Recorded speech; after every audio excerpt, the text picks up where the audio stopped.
Welcome everybody to another round of your Trackalicious 2022 Winter Championship. Tonight we are at Suzuka and we will be hosting a triple header. I hope everyone had a relaxing week off, as we did not have any races last week. But yeah, you're going to need the rest because there's going to be 3 races and they are going to be filled with action. As we tune back in, I'll add some sound.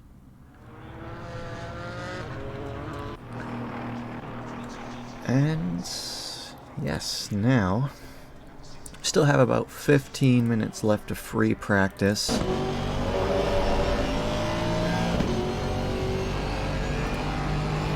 So nothing too serious yet.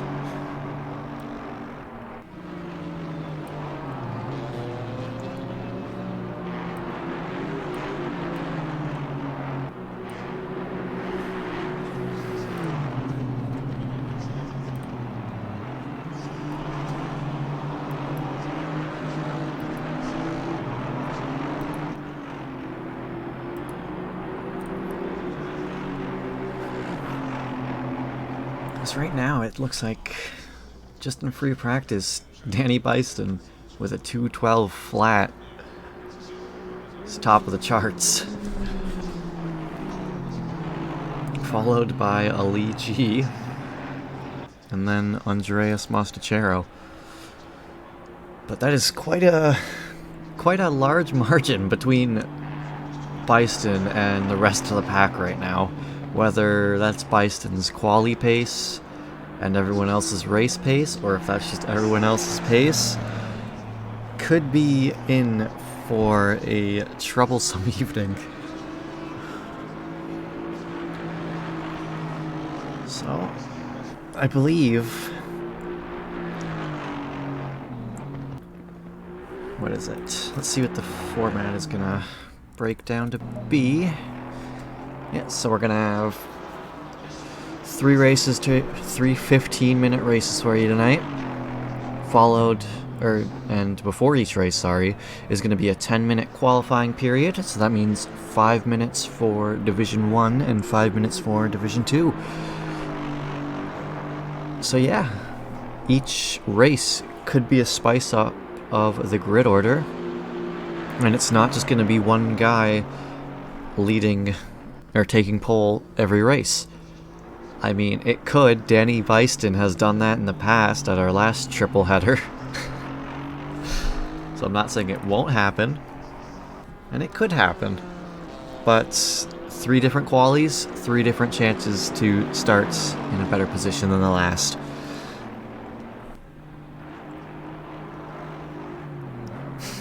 Hey Cardo, how are you doing? Thanks for the sub, Cardo. That was a pretty good race for 949 today at Silverstone. Whelpcakes did a banger of a job as always.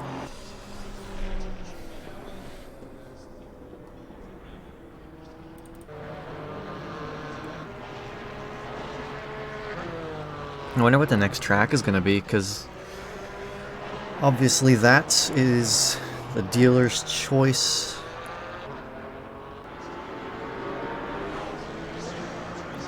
What is it? The dealer's choice season. Wow, I don't know why that was so hard to say. But essentially, the track gets decided by the people. After every race, there's gonna be a poll that comes up to decide on the next track. I believe they get 4 different options to choose from. Tonight was Silverstone. I don't know what next week will be, but should be very interesting, as most of these tracks are probably going to be the crowd favorite tracks. But you know the saying, if you don't vote, you don't get to complain. So just make sure the people get their votes in and see if they can shake the outcome. Anyways, Byston's still sitting at the top by quite a hefty margin, whereas your Division 2, you got Engelman, Jeremy Engelman, with that 747 Maserati, who is currently top of the charts for your Division 2 drivers. 949 Sim Racing, thanks for the raid. You guys had a banger of a race over there tonight. And great coverage by the legend Whelpcakes himself. Always does a bang-up job.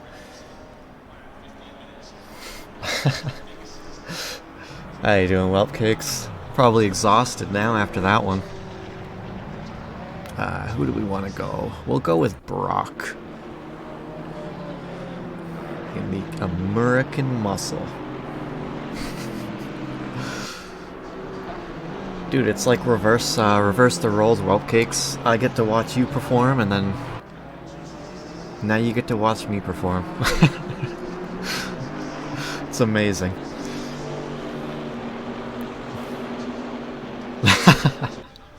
Anyway, how's the audio levels? Everything good? Like, do I need to lower the game volume? Do I need to... I can't really up my mic volume, so if the game volume's overpowering... But we'll see. We'll see if it's good. What do you guys think?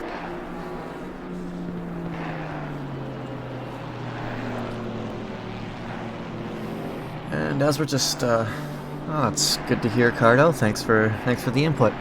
I really appreciate it. And as we were talking... Maybe 5%? What do you mean by that? Thanks, Cardo. I personally don't hear it, but yeah. I guess that's the deal with most people. Most people don't like their own voice. But anyways, as we were chatting it up, Danny Byston improves by like almost a tenth and sits on top with an 11.905 right now. Furthering that gap from Ali G.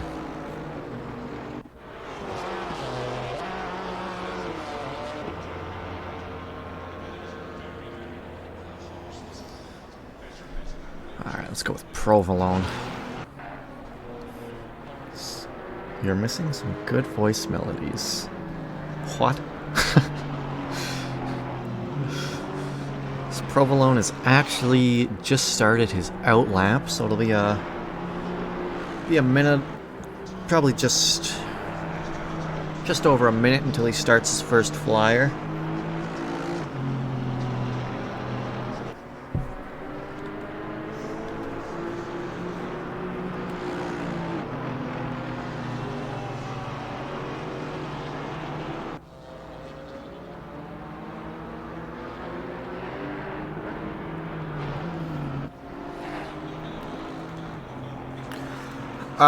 Second last, Fetty. I'll be doing this one, and then I can cover Bathurst next week. But after that, I am going to school, so I won't have time to do the GT4 broadcasting, and I won't have time to do to drive the GT3 League. Hopefully, I'll be able to hop in the booth for like the spring season or the next season. But as for the current time, I'm probably going to be a little too busy. Cardo, I'd rather not quit school. I've already put down like my $400 deposit to secure my seat. I don't want to be out $400.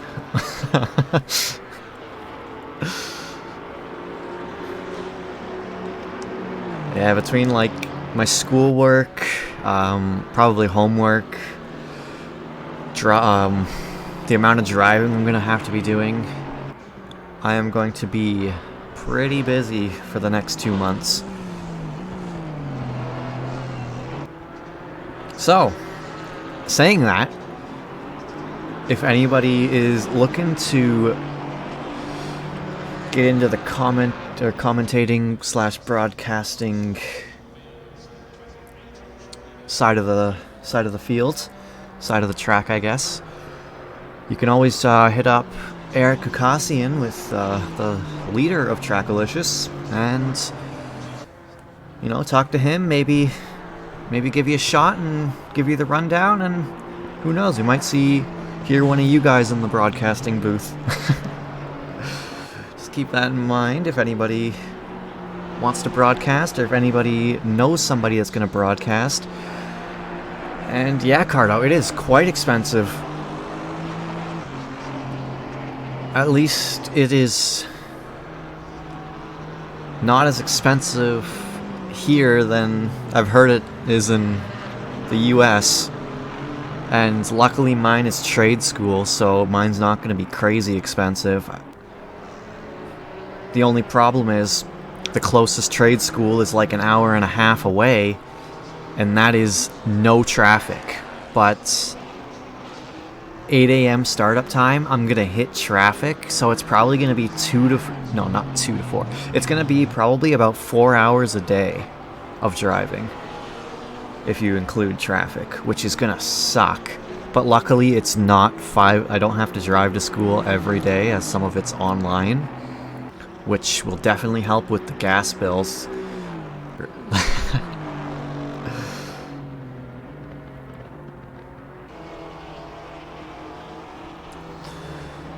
Anyways,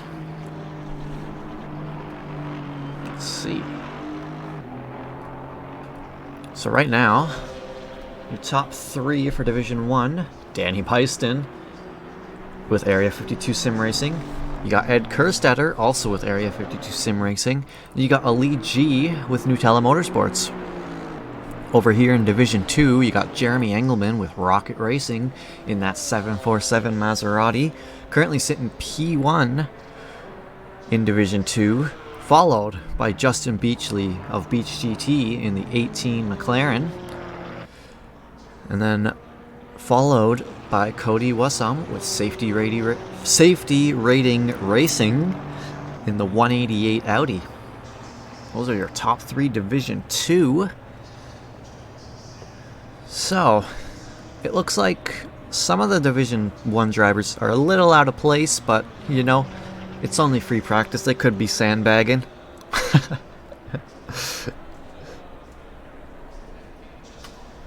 Yeah, I've heard horror stories of how expensive school is down there, Cardo. Let's get someone who's actually driving. As Manier comes around 130R. I believe it makes his way to the Casio Triangle. Dude, I think we need to personally put we need to put a personal ballast on Danny Bison, Mr. Carbon there. He's just too quick. As Manier starts his flyer.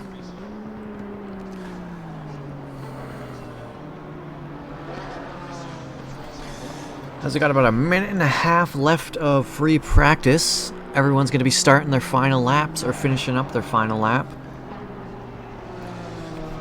Hey, Vulcan.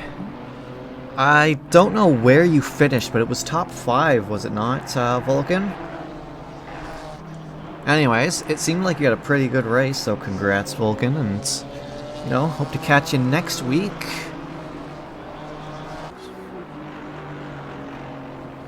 And you're in the Porsche, right, Vulcan?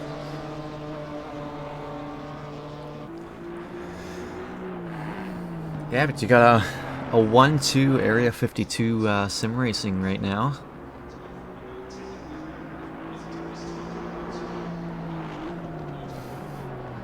Which, if you... Bison almost has a perfect record where he had to climb through the field, and I believe it was race 3 of Zandvoort 2 weeks ago, because he forgot to put fuel in the car. So he had to start from the pits.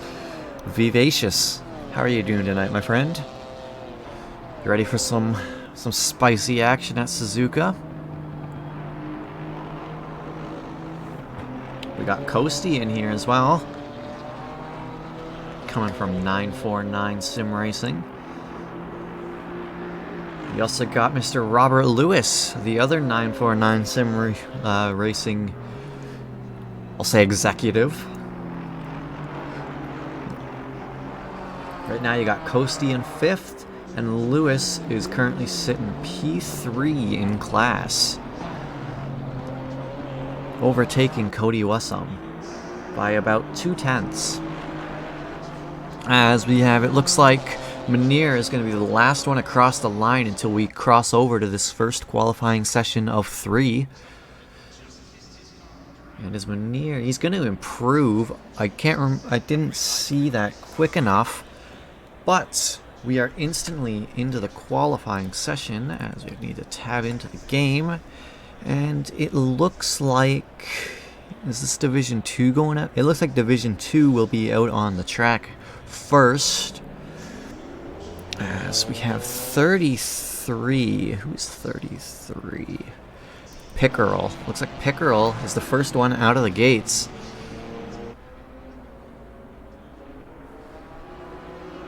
Followed by the 67 BMW. Is that Johnny Bravo? Jose Bravo, sorry, with the Tacos Locos BMW. You know, might want to switch off him quickly so we don't get hungry like like 2 weeks ago at Zandvoort. Also taking the track, you got Cody Wessam, the 188 Audi. Who is that followed by? He's followed by S. Orozco, another Tacos Locos team member. Behind him, you got Jason Roy Alvarez in the safety car Audi. Is that 55? That is 55. Your leader of Trackalicious Sim Racing, Eric Kakassian, part of the ETK team in his BMW. Behind him, that's a 202 it looks like, of George Elmer, another Tacos Locos driver. That's the third one. Who is that behind him? That is 77. That looks like that's Armando Iglesias. Then you have 747. Who is that? That is Engelman. Jeremy Engelman, a part of Rocket Racing in that Maserati. Behind him, you have the 43 of Barney. Then you have the 18 of Justin Beachley. The 90 of Tanner Masters. Followed by 9, Dylan Smith. And then it looks like his teammate right behind him, Denny P. Then we got 2 latecomers out of the pits. You got 11, who is Stein, and Robert Lewis with 949. As it looks like 33, that's Pickerel. He's the first one to cross the line, starting his first flyer as he comes around the S's. Yeah, I think Johnny Bravo was a cartoon.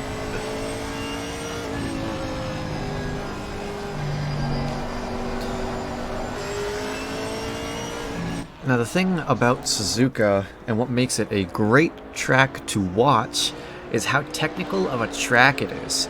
It is a very difficult track to master, but once you do get it right, it feels real good.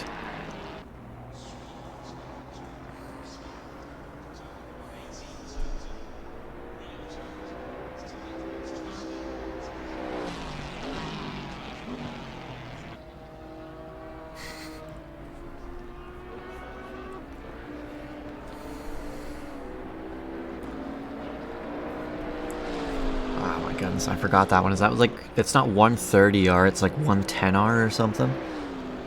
I'll have to pull that up real quick. But as he makes his way around Spoon now,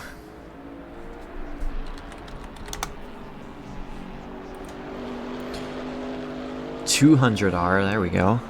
As he makes his way down the back stretch.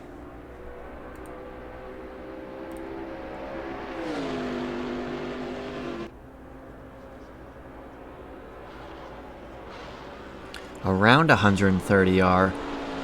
Very easy to unsettle the car or go wide. Luckily, with these 15-minute races, tire degradation isn't going to be too much of a factor, whereas if it was like a 60-minute or a 30-minute. As he comes around the last curve, he comes down the main straight. He's going to set the bar. Where is he going to set the bar? Pickerel is going to set the bar at a 2:16.087. Jose Bravo is going to cross the line with a 2:16.782. Next, who is that? We have Orozco with a 2:18.4. Looks like there's a couple invalidations there, as we only have 3 right now. We will jump on board with 43 of Barney as he comes around the last curve. Currently sitting P14 with no valid lap. He's coming down the main straight. Where is he gonna set his first flyer? He's gonna... Okay, so he started. He finished his flyer in 6th and quickly got demoted to 7th by, I believe that is Justin Beachley, who sits P2 in that 18 McLaren. But taking the top right now is Jeremy Engelman in Rocket Racing in that 747 Maserati. Let's see, we'll go with number 9 as they're about to start their first flyer. Dylan Smith with HMS Racing. It looks like their teammate, who is Denny P, and Dylan Smith is going to back out as... Looks like he won't get a valid lap in, as these Division 1 drivers are going to be doing their... coming out of the pits doing their outlaps. So with a 5-minute quali on a track that's as big as Suzuka, about 2:10s, just over the 2:10 mark. As Taylor Steen's coming down the main straight. Where is he going to go? 18th to 6th as he comes across the line with a 2:18.372. 949 of Robert Lewis takes provisional pole for Division 2 with a 2:15 flat. Andrew Pickerel coming down the main straight now. Currently about just over 3/10 up as he crosses the line, and he's going to take P3 in Division 2 with a 2:15.795. As it looks like these Division 1 drivers are out of the gates now as 28. That's Ed Kerstetter with Area 52 Sim Racing. He's going to be your first Division 1 driver out of the gates and the first Division 1 driver on their first flying lap, as you will only get 2 laps here. So you're going to want to maybe set a banker and then really push on the second, because you definitely don't want to get stuck behind a Division 2 driver with a track as technical as Suzuka.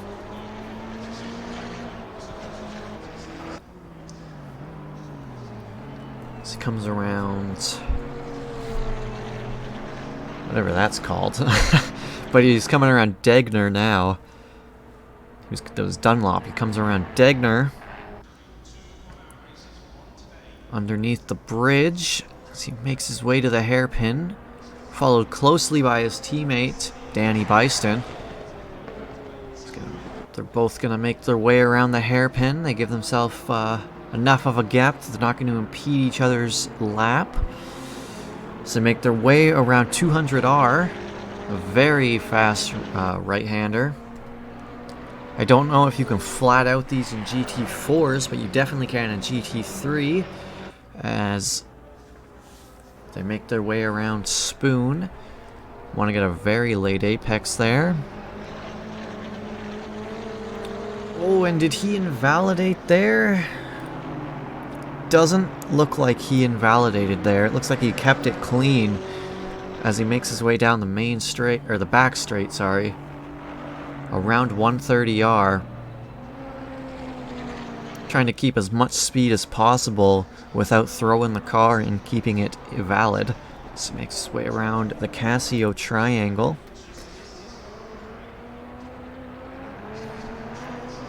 And the Area 52 sim racing guys are coming around, about to start their second flyer and they're setting the bar for Division 1. Where are they going to end up? So that's Kerstetter, quickly dethroned by Byston with a 2:12.142, and Kerstetter with a 2:13.342. A scorcher of a lap from Byston, but these drivers will get one more lap, where some of these drivers will only get one lap, as it looks like 85 is going to be close to getting another lap, and Snyder is not going to get another lap in, as he is going to start P10, provisional P10, with a 2:15.495. As we will jump on board with 82, that is Jason Provolone with Nutella Motorsports, currently sitting P26. It's going to be their only flyer of the session. Comes around the last curve here, coming down the main straight, all the way from P26. He's going to cross the line in P15 with a 2:16.047. As we still have, looks like 9 drivers on the track. Who's up in their Delta? We got Reggie King, I believe, with Nutella Motorsports, currently about a 10th and a half up as they make their way towards the hairpin. Followed closely by Milos Tansky, as they essentially lost all their Delta there at that hairpin, which is unfortunate. And as it looks right now, you have Ed Kerstetter, who is currently just under 6/10 up on his time, as he just lost about a 1/10, and he gained it back. He gained about 4/10. Looks like he might be giving Mr. Danny Bison, a little bit of a draft going down this main straight here. Gonna help improve his time and settle into pole, as Kerstetter and Bison are gonna cross the line. Bison with a 2:11.622 and Kerstetter with a 2:12.897. Keeping it close enough to get those to get that slipstream in towards that the main straight, as Ali G comes across the line. Going to set himself in P4 with a 2:13.670, as 4:11. That is Milos Tansky, currently P12. Last one to cross the line. He's going to jump up nowhere, as they're going to stay P12 with a 2:15.260. Some of these drivers actually didn't get a valid lap in. So you got Wassam, Smith, Masters, and Gukasian, all not able to set a flying lap, so they will start from the back of the grid, as it looks like we have 30 drivers on the track to start the evening out.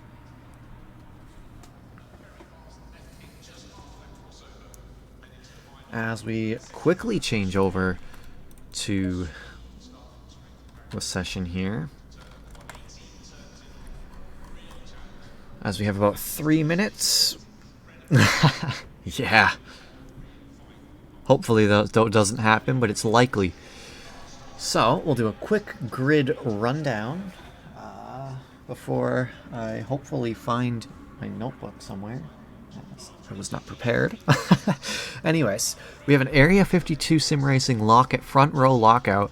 Danny Byston taking pole in that 52 McLaren, followed closely by Ed Kerstetter in that 28 McLaren. In the second row, you got Joseph Kostovich with the 494.949 sim racing, taking your final podium position with the P3 lap. Wow, with a lap giving him the P3 position. Alongside him is Ali G with Nutella Motorsports. Next up, you have Riley Manier and D. Mostachero for 5 and 6.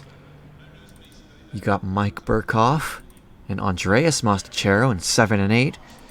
Robert Lewis, your Division 2 pole setter in the 949 sim racing Mercedes. We have a fifth row Division 2 lockout as we have Jeremy Engelman, another Division 2 driver in that 747 Maserati alongside Robert Lewis.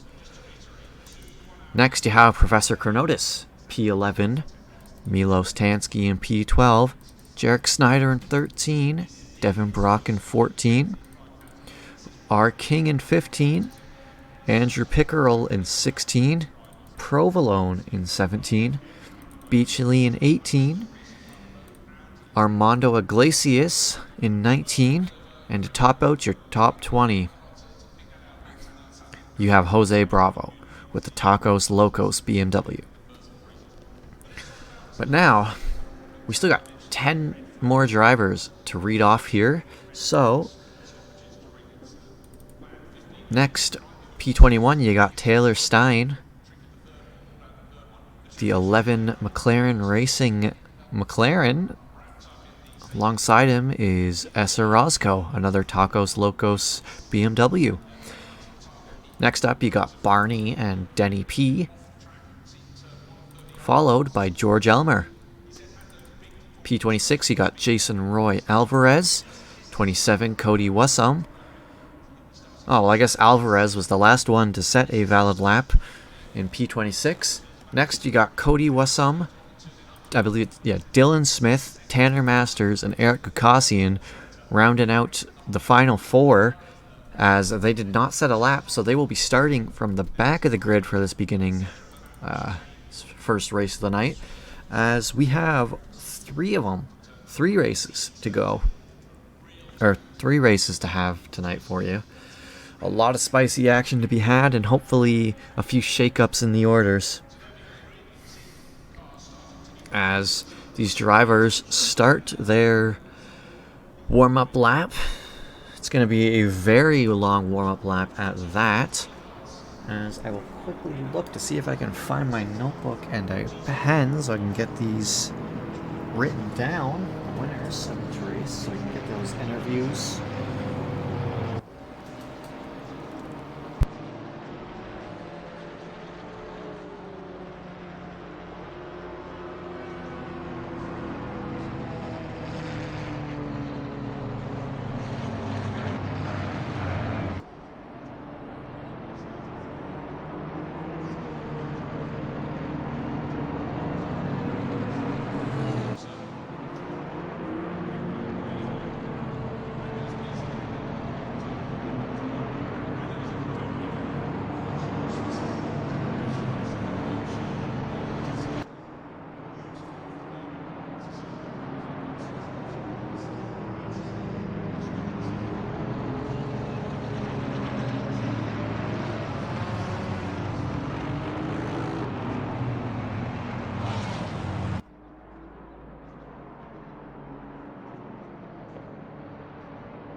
Alright, we are back after that short delay. This driver's just coming around the hairpin now. A very long warm-up lap indeed.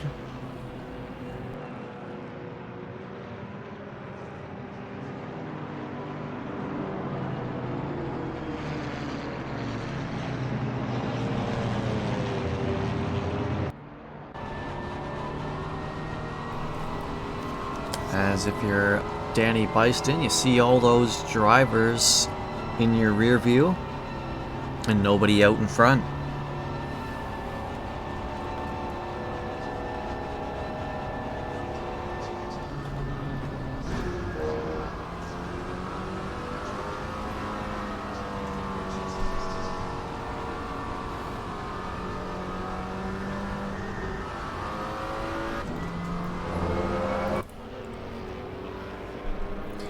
As they make their way around Spoon, they're coming around the back stretch now.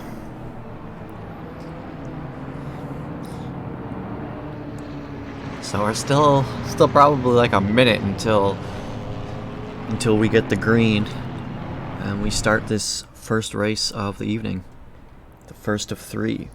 So if you're just tuning in, we have a triple header coming at you tonight.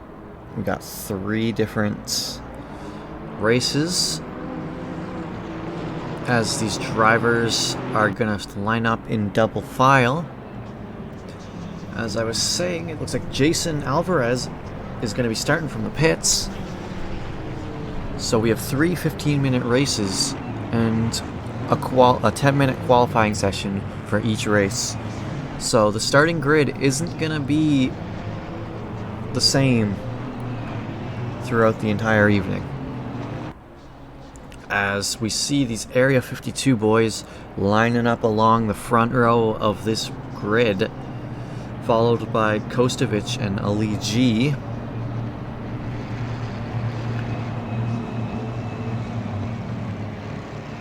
As we should get going in a couple seconds here, as these drivers line up, waiting for race control to like what they see.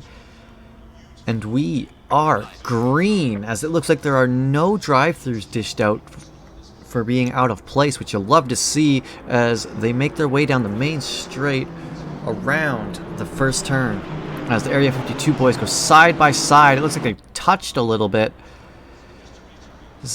As Danny Byston gets a pretty good start, followed by Ed Kerstetter, Joseph Kostovich, and Riley Manier is able to pass Ali G, bumping him up to 4th early on in the race.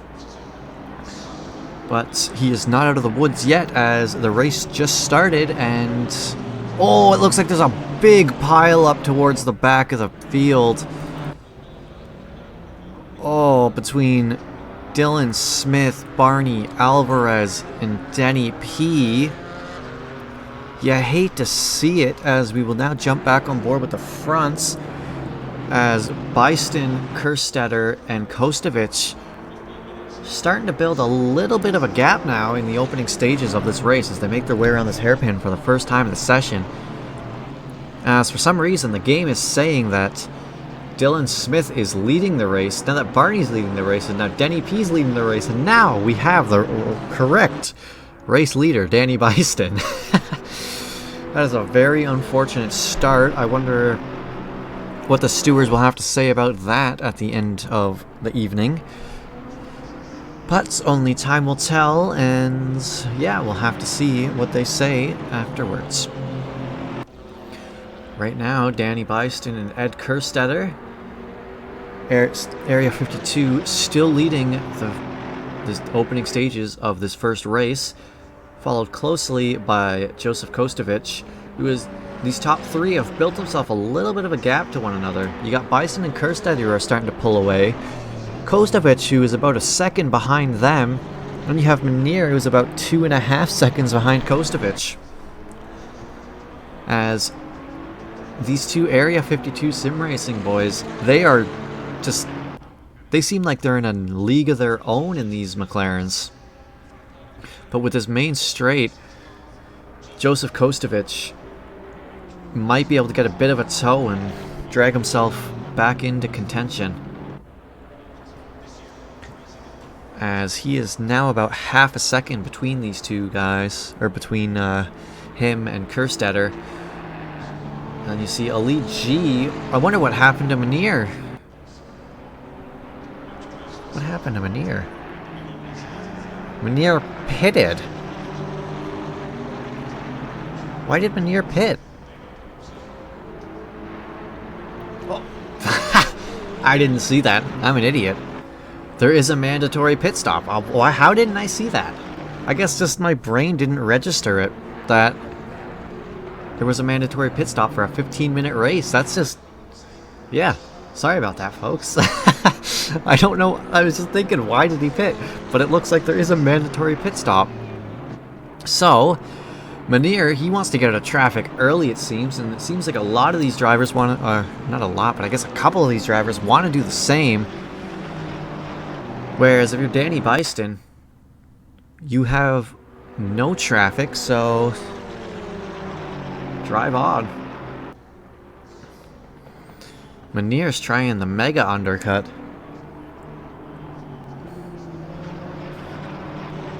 I can't believe I didn't see that. I'm looking at the names and I did not see the one, as these top three have kind of run away with it a little. But this midfield is getting pretty spicy. You got Mostachero, Lewis, and Engelman all close to one another. Is that Burkhoff leading them? No, that's the other Mostachero. That is D. Mostachero leading them. As they have about these train of 5 drivers, as Engelman lurks in the distance, about 7/10 in the distance. As it looks like Pickerel and Brock, the Camaros, are gonna spice it up, as it looks like Beachley may have cut that corner a little bit, if I saw that right, as Kostovic just claims the fastest lap of the session with a 2:13.082. That doesn't, unless the other guys invalidated their lap, but right now it's showing that Kostovic has the fastest lap of the session. Anyways, Ali G is in the pits, so he's taking his pit stop early, followed by Mostachero, Pickerel, Bravo, Lewis. A lot of drivers pulling the early pit stop, trying the undercut. As we will jump back on board with Justin Beachley. Currently, 14. Who is 14? That is Andreas Mostachero picking up a stop and go 30. You hate to see it. As Brock, an 82 gets a penalty as well. 82. Who is 82? That's Provolone gets a... Is it a 30-second stop go? No, it's just a drive-through, his, but it's still unfortunate as you really don't have enough time to gain that time up after you've lost it in a 15-minute race. Yep, Ed is on a mission. Byston is on a mission. And the top 3, like Cardo has said in the chat, they have run away with it. So hopefully the undercut works out for these drivers, as they need to... just hope the undercut works. But Manier, with his stop and go 30, is going to be out of contention of this race.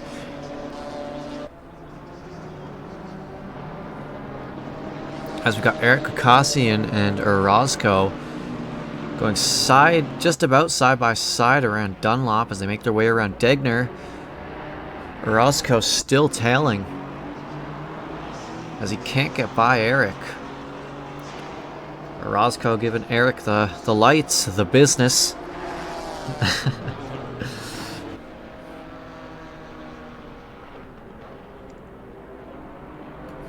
As, it looks like there's a yellow flag. No, he's just pitting. I don't know why it shows he's yellow flagged. Interesting. As... What is going on?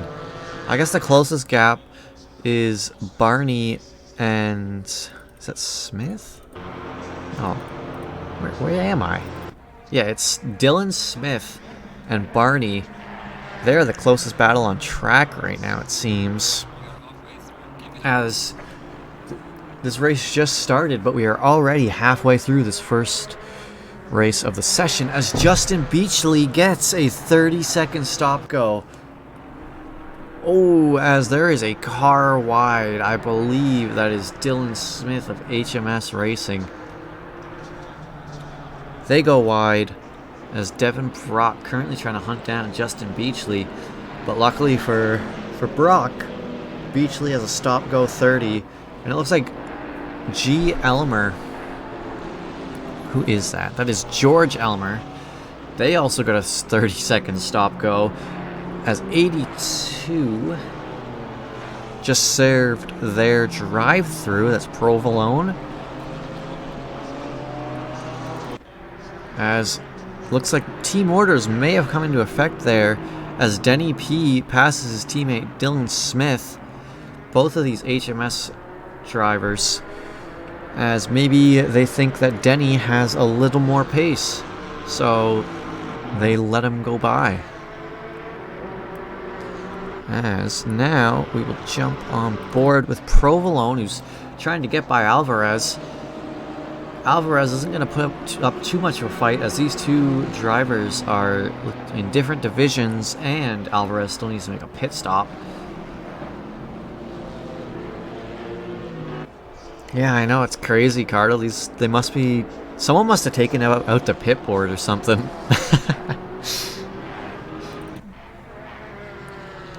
As Smith and Denny are still... They almost go side by side through 130R, but he's going to get passed by Elite G because of that. So maybe Denny doesn't have the pace over Dylan. But anyways... Who do we got? We got Elite G trying to get by Denny, as they are in different divisions, and Denny still needs to make a pit stop. So, oh, big slide. He catches it in time and doesn't lose too much time, as that could have been catastrophic. And Costi was in the pits, dropped himself to P11 behind Mostachero, Ali G, Mike Burkhoff. So it seems like the undercut may have worked. So we'll see when Danny Beist and Ed Kerstetter pit, and see where they come out in relation to Mike Burkhoff, Ali G, Mostachero. As Kostovic was P3 before he pitted. And Vulcan, there's just too many food team names. There's Nutella Motorsports, there's Tacos, Locos. Man, I'm starving after these races.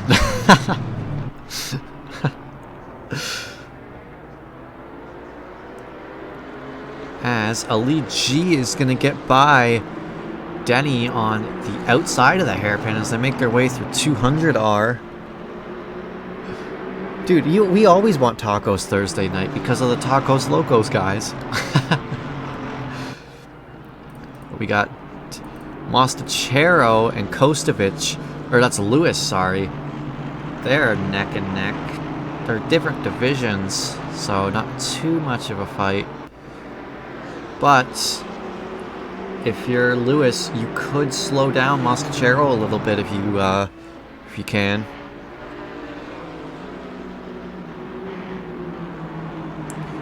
Help your teammate out a little bit.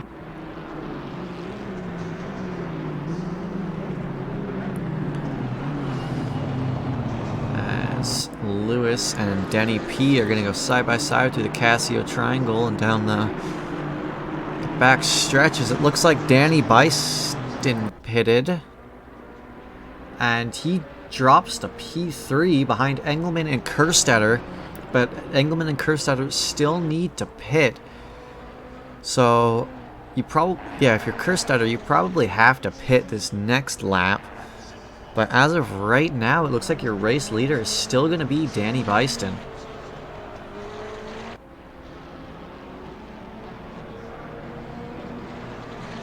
Let's see, is there any close battles on track? There's R. King and Chronotis, as Chronotis goes wide, and King is going to get by him with no problems.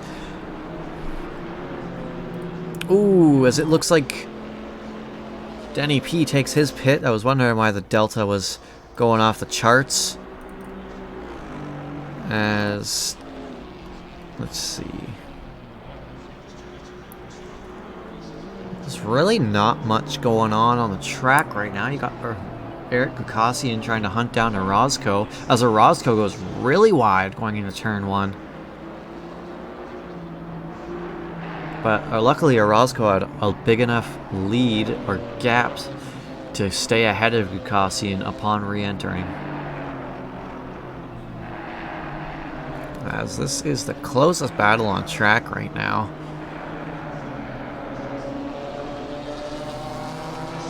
As Kerstetter takes his pit stop, see where he comes out into relation to these drivers of Burkhoff, Aligi, and Mostachero.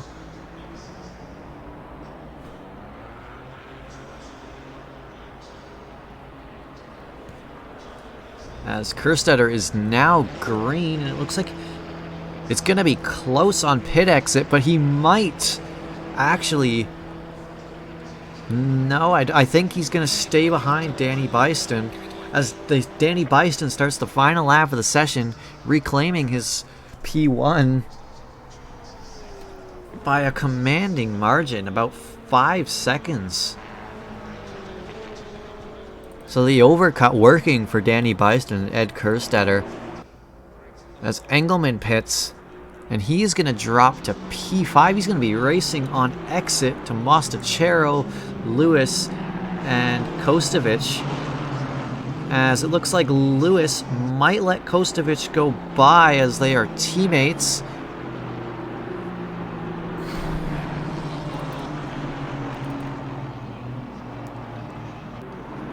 Camera tours. As it looks like Lewis is going to stay ahead of Kostovic for now. As we jump back with Eric Kakassian, still trying to hunt down Orozco, as these two are coming down the main straight for the second last time of this first race. As the time expires, the next time across the line for Danny Byston is going to be the race finish.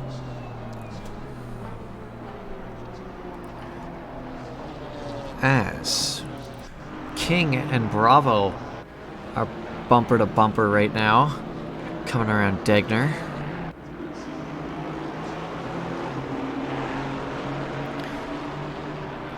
As Lewis is now right behind Engelman.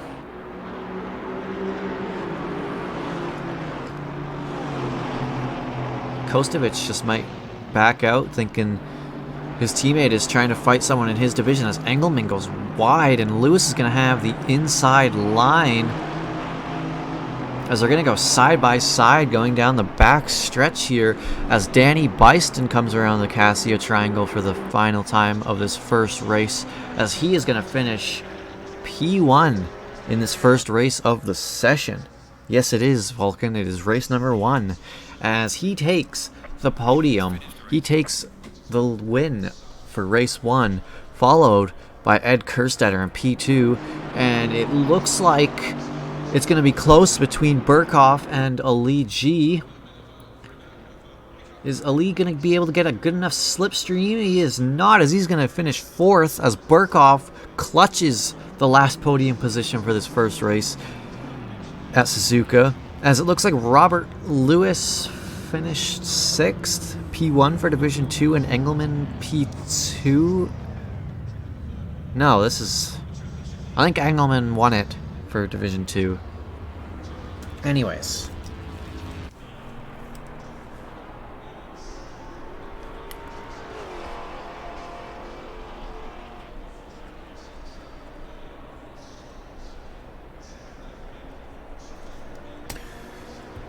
So, as these rest of these drivers are going to be crossing the line, where are we?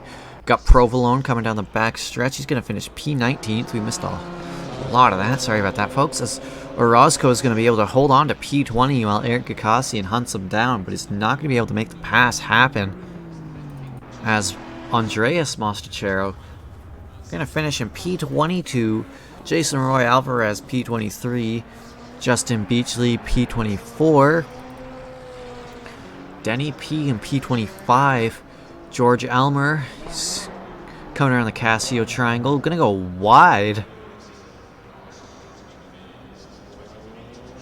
He had a big enough gap to Barney behind him to stay P26. He's gonna finish P26.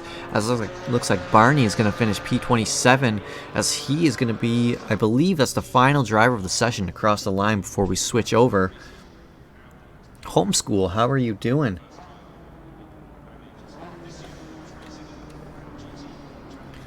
So, no, is number 9 still active?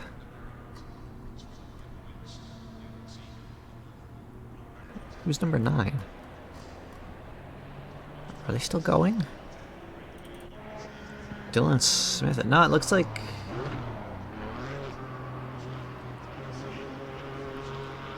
What is going on here? I am doing great, my friend. How did 949 go? I watched, like, a bit of it. I know I saw you in the lead at one point where everyone's pitted, but like all the front runners pitted, but you were still pitted, but you were in the lead. And 60 seconds, he probably had like a drive-through or something that he didn't serve. As I'll get the division. That was probably loud. So it looks like we have 23. That is Alvarez post race penalties cleared.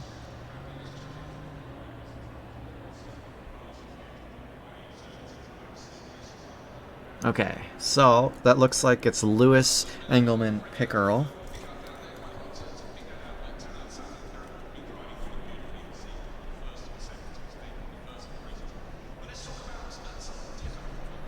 That's your top 3 for Division 2.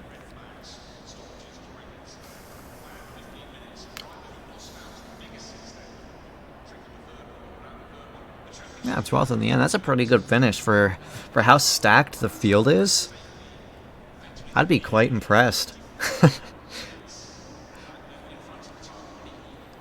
As we should be changing over to the next session shortly, as there we go, we're forwarding it to the next session, as I need to jump into the stream room, as I always forget to do that for some reason. Kosi got cut with the undercut. When he came out of the pits, he was behind Burkhoff. I believe he was behind one of the Mostacheros. Yeah, he was behind Burkhoff, Aligi, Mostachero. So the undercut seemed to work for a few of these drivers.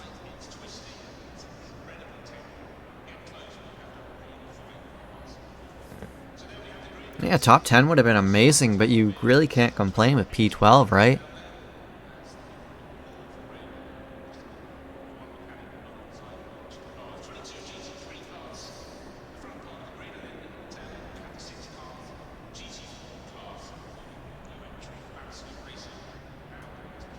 Okay, as we cross the next session,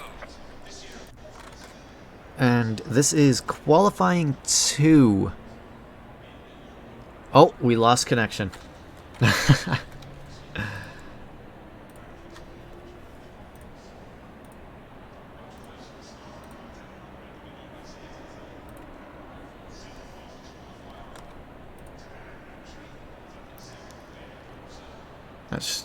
Where do I want to go? I guess there. Yeah, okay, that works. So we will be right back until we can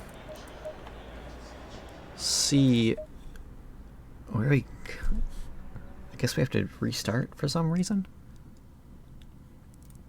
Well,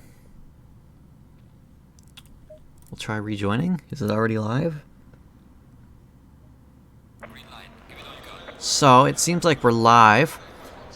We're gonna have, it looks like, about a 5-minute practice just so everybody can rejoin the server and nobody loses out on quali time, as that is quite limited at Suzuka. But Beiston, Kerstetter, and Burkhoff, your top 3 for Division 1, and Lewis, Engelman, Pickerel, your top 3 for Division 2. Oh, so there wasn't supposed to be a mandatory pit stop? So I'm like not entirely crazy. Oh. Jeez, I was so confused when I saw that. Like, it took me like what, 5 minutes to realize that there was a pit stop? Hey, Reid. Hey, Eric. Hey, sorry, we just had to reset the server because we had they accidentally put in a pit stop from the previous races and hadn't erased that. So we reset the server so the second and third race are going to be clean, no pits. Yeah, to be honest, it kind of confused me a bit because towards the beginning of the race, I didn't think anything of it. And then I saw people starting to pit and I'm like, why are they pitting? And it's like, oh, there's a mandatory pit stop. Yeah, it was an accidental carryover from our, I think our endurance race, and and unfortunately we hadn't caught that before the event here in practice. So we ran the first one as is and kind of messed a lot of people up, and that sucks. Feel pretty bad about it, but we did clear it. So moving forward, the next 2 races should not have the mandatory pit. Yeah, I mean it's unfortunate, but what are you gonna do, right? It's just one of those things, and Yeah. it'll definitely be something to talk about during the post race interviews. I'll come in just to accept my punching bag status. So. All Because I'm right. sure some people are going to be upset about it, and we do apologize to everyone, all of our drivers. We try to do our best to not have errors like that, but unfortunately, one snuck through. So sorry. Next 2 races are going to be as expected. So hope everybody enjoys the rest of the stream. All right, I am out. I'm going to go and try to run it on. See you guys. See you, Eric. Good luck. Thank you. As now, looks like we did have some technical difficulties towards the beginning of that race. Green for quali. Yep. But we had some technical difficulties. Where the heck are we? Do I gotta restart this? No, I just gotta reconnect. Perfect.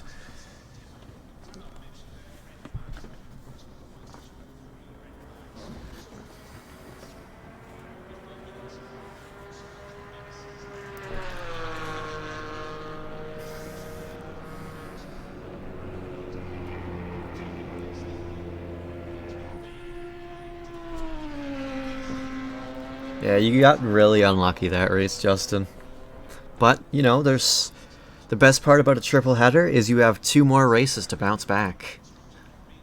So, there. You got 2 more tries to get it right.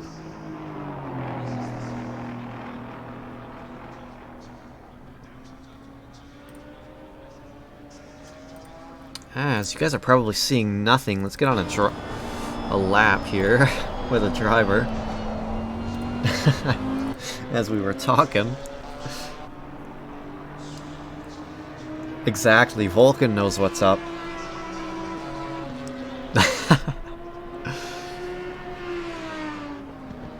But is it gonna be green at the start of quali, or is it gonna be optimum? Well, only time can tell.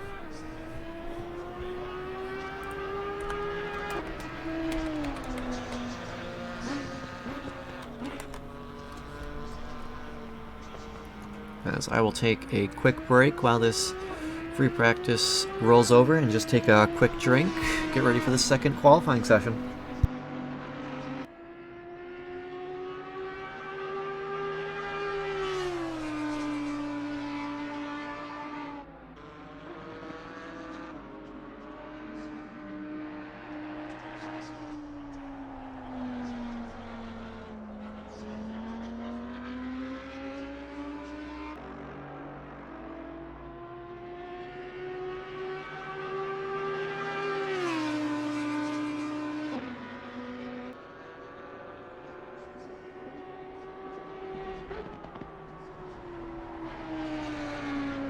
Alright, we are back.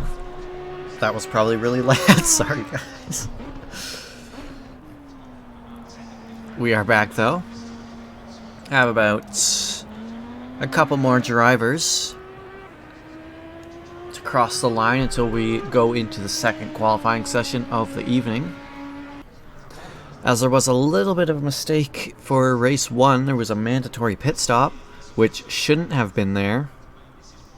But it should be fixed now. So it should just be 15 minutes. Green to checkered. No pit stop required.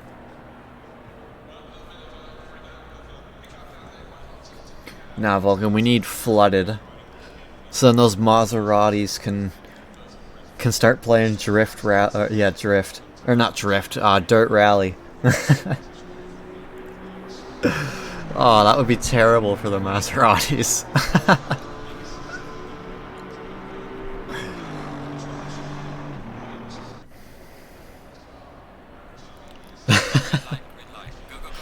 Alright, we're starting this second qualifying session of the evening. All these drivers are quick to get out of the gates. Who's going to be the first one? It looks like Pickerel is going to be the first one out of the gates.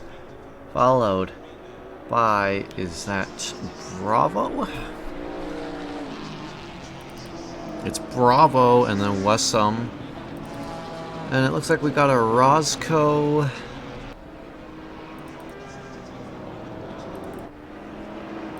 Iglesias is somewhere in there. Got Almer somewhere in there, and Eric Cassian somewhere in there. Well, these drivers are starting their first. Dude, it's not a threat if it's a promise. No, I don't know. Anyways, we'll just kind of. Guess we'll hop on board with Eric Cassian for the meanwhile, as it's going to take a little bit of time for these drivers to start their first flyer.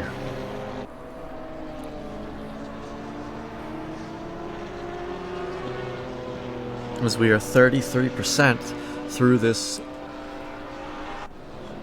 race week, as we still have this qualifying session, one more race, or not one more race, but another race, another qualifying session, and then the last race.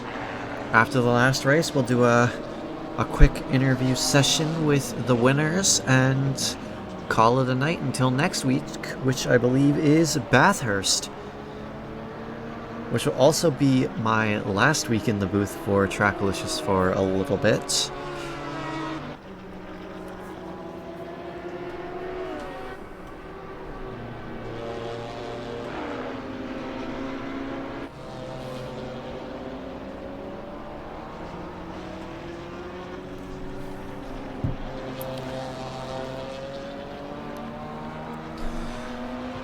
So let's see, who do we want to jump on with?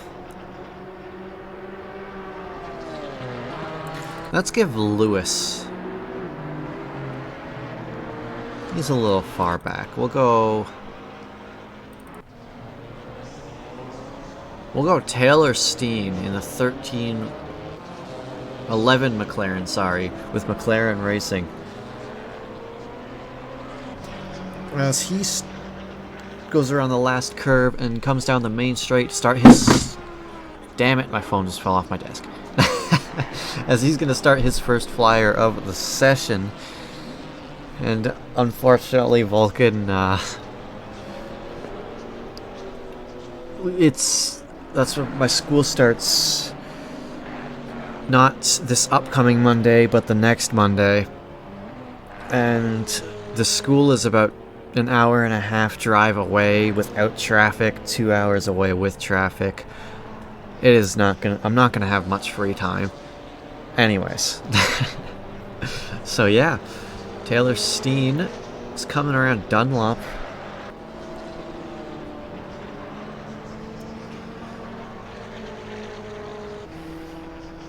Making his way to the Degner turns. These two fast right-hander, I guess the one fast right-hander followed by a slow right-hander. A slower right-hander, I guess, as we have a car off. Rejoins safely, not impeding Steen's lap.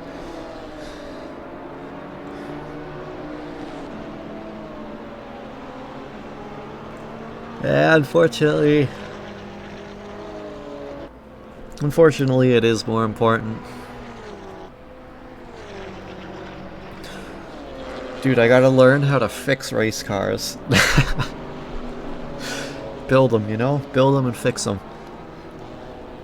Nah, it should be fun. Anyways, Steen comes around Spoon and makes his way down the back stretch towards 130R.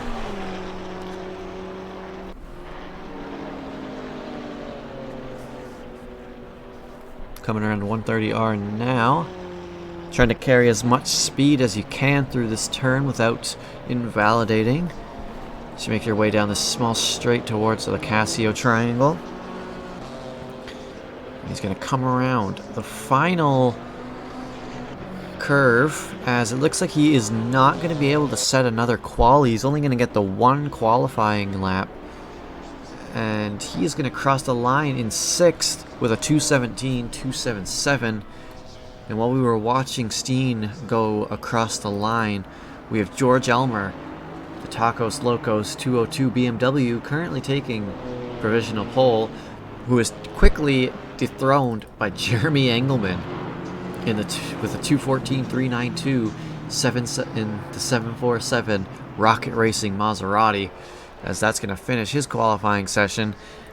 As Andrew Pickerel currently sitting... Oh, excuse me for a second. Sorry about that, folks. Andrew Pickerel taking provisional P3 right now with a 2:15.752. As the Division 1 drivers make their way, as Beachley, he is actually going to take provisional pole with a 2:13.995. The scorcher of a lap from him, as he sets provisional pole, and he might be taking pole for Division 2 unless Pickerel or Wassum has anything to say about it. As they both make their way around Spoon now, they should have valid laps, I would hope, unless they're going to back out and go into the pits. But they make their way down the back stretch around 130R. There goes Pickerel, and there goes Wassum. Make their way towards the Casio Triangle.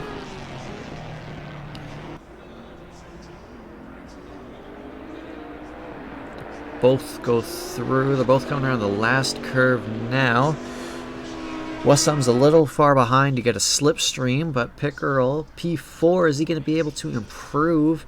He is, but not enough for any spots. What about Wassum? Wassum's going to jump up to P3 with his scorcher of a lap, a 2:14.727. And Justin Beachley takes pole position for Division 2, followed by Jeremy Engelman in P2 and Cody Wassum for P3. That's your top 3 for Division 2, as these Division 1 drivers are starting their flyers, as it looks like Kerstetter is the first one starting, followed closely by Danny Byston. Let's see, who do we want to jump on with here? Do we have any suggestions from the fans in the chat? Do we want to jump on with anybody? Right now, we'll jump on board with Professor Chronotis with the Morrison Motorsports 42 Aston Martin. As he makes his way through the S's.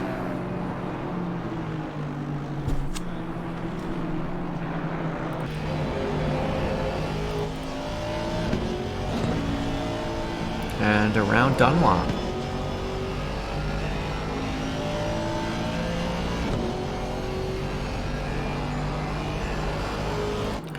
Around the Degner, the two Degners, as, oh, it looks like he invalidated there. Very unfortunate. Hopefully he can get across the line in time for another lap.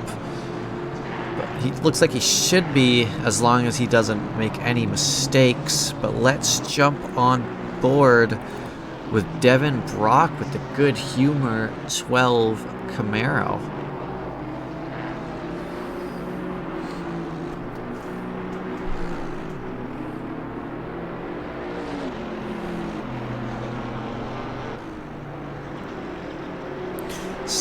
Comes around 200R as he makes his way towards Spoon.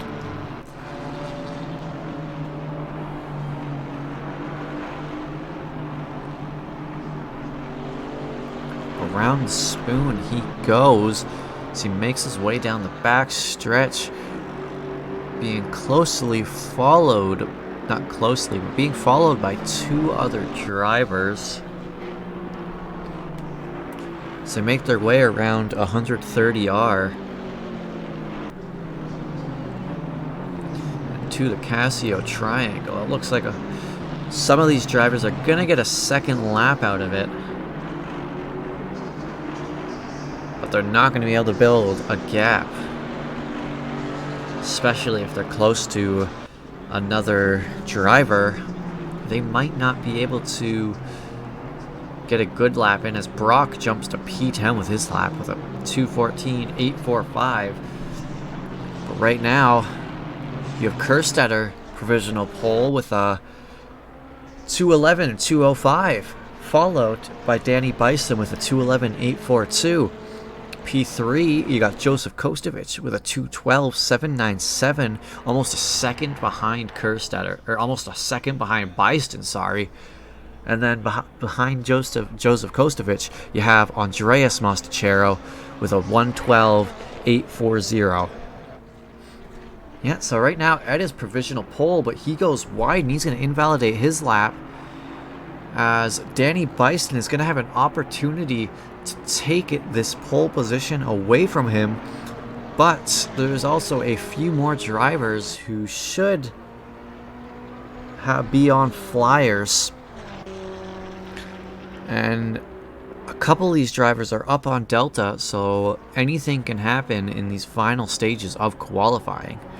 Maybe shake the grid up a little bit going into race 2, as it looks like Bison, he's able to keep that valid. He's able to keep it on track as he makes his way around the back stretch to 130R. He's about 5/10 up on his Delta. It's going to be close if he's able to keep his Delta. Looks like he's now 8/10 up, 7/10. It looks like he's going to have a bad exit out of the Casio Triangle. And as it stands, it looks like Ed Kerstetter is going to take pole position for race 2, as Bison is going to cross the line with a 2:11.4, it seems. Yes. Joseph Kostovich with a 2... Oh! LEG with a 2:12.570 jumps up to P3. As a couple of these drivers still yet to pit, as this flurry of drivers are going to cross the line. See where the starting grid shakes up as Brock jumps to P7, Andreas Mostachero P5, D Mostachero P6, Provolone 9, Burkhoff 10, Menier 11th, King 12th, Milos Tansky. I don't think I said his name at all this qualifying session, but he is P14.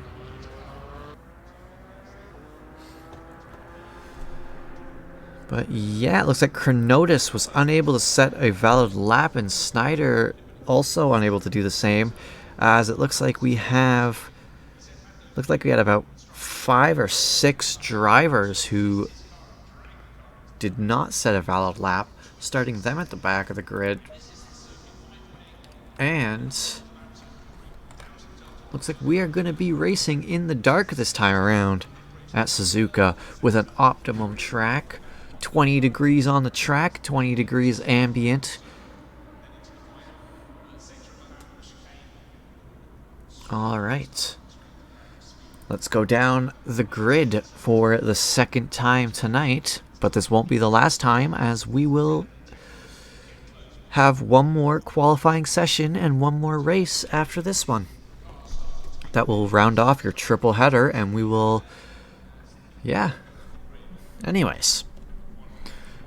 Pole position for race number 2, Ed Kerstetter. And with a... He takes pole from Danny Bison this time around, as Danny Bison starts P2. Again, another Area 52 Sim Racing front row lockout. But the roles are reversed a little bit. In the second row of the grid, we got Ali G with Nutella Motorsports and Joseph Kostovich with 949 Sim Racing. In the third row, you got the Mostachero brothers. You got Andreas Mostachero and D Mostachero, both supporting the Naps team in their Aston Martins. You got Devin Brock in P7 and Justin Beachley in P8, who took pole position for Division 2 and has about a 4-car buffer to the next Division 2 driver. In P9 and 10, you got Jason Provolone and Mike Burkhoff rounding out your top 10. In 11, you got Riley Menier and R. King. In 12, Jeremy Engelman, another Division 2 driver, P2 this time around in qualifying. I can't remember. No, well, I can do Bathurst. But Engelmann, Division 2, starting P2 in class. Alongside him is Milos Tansky. Cody Wassum, your final podium position for Division 3 in P15. George Elmer in P16. Behind them, you have Andrew Pickerel and Jose Bravo. Armando Iglesias and Denny P. Round out your top 20, but that is not all, as we still have 11 more drivers. Taylor Steen and Tanner Masters, P21, P22. You got Dylan Smith, P23. Barney in P24. Professor Chronotis unable to set a valid lap as he starts in P25. Well, the rest of these drivers did not set a valid lap, but you got Chronotis in P25, Robert Lewis in P26, Orozco in 27, Alvarez in 28, Gukasian in 29th, Snyder in 30th, and we picked up a straggler somewhere because this race starts with 31. So the final 6 drivers did not set a valid... 7 drivers, did not set a valid lap, so they will be starting from the back at the beginning of this race. And as we can see from the difference from race 1 is there is no mandatory pit stop at the beginning of, or at this for this race, as that was an error, but it is sim racing. It happens. It's unfortunate, but it happens. What can you do? You just gotta move forward. Yeah, rain would be interesting. You will be an insane triple header. So you get an optimum track, like no particular order, but you get an optimum, you get a greasy, and you get a flooded. That would be insane. That would be a lot of fun too. Yeah, but you're gonna have me for one more week, Whelp Cakes, as I will be able to do Bathurst next week, but after that, I will be gone. I will be donezo for the rest of the season. Exactly why I didn't, I needed to step down this season for 949. Yep, gone to school though. Gotta get my edumacation. Thanks, Whelp Cakes. I'll probably talk to you before then. I might hop into the booth after you're done streaming or something. Well, I guess I can't do that next week, but before I start streaming or something, and yeah. Yeah, I hope to be back in the booth someday. I enjoy it, and I feel like since I've started, I have improved, and, you know, it's fun watching top tier driving. I hope to see Cardo Huesca in one of these series sometime in the future, whether it be 949, whether it be Trackalicious, whether it be New World Sim Racing. You know, I would love to see it sometime, but hopefully his schedule is better in the future, and we can see that happen.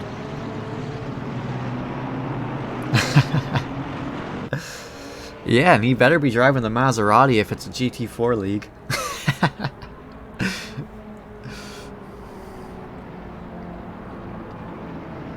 Let's take a quick drink before this race starts, as we're going to have some spicy action.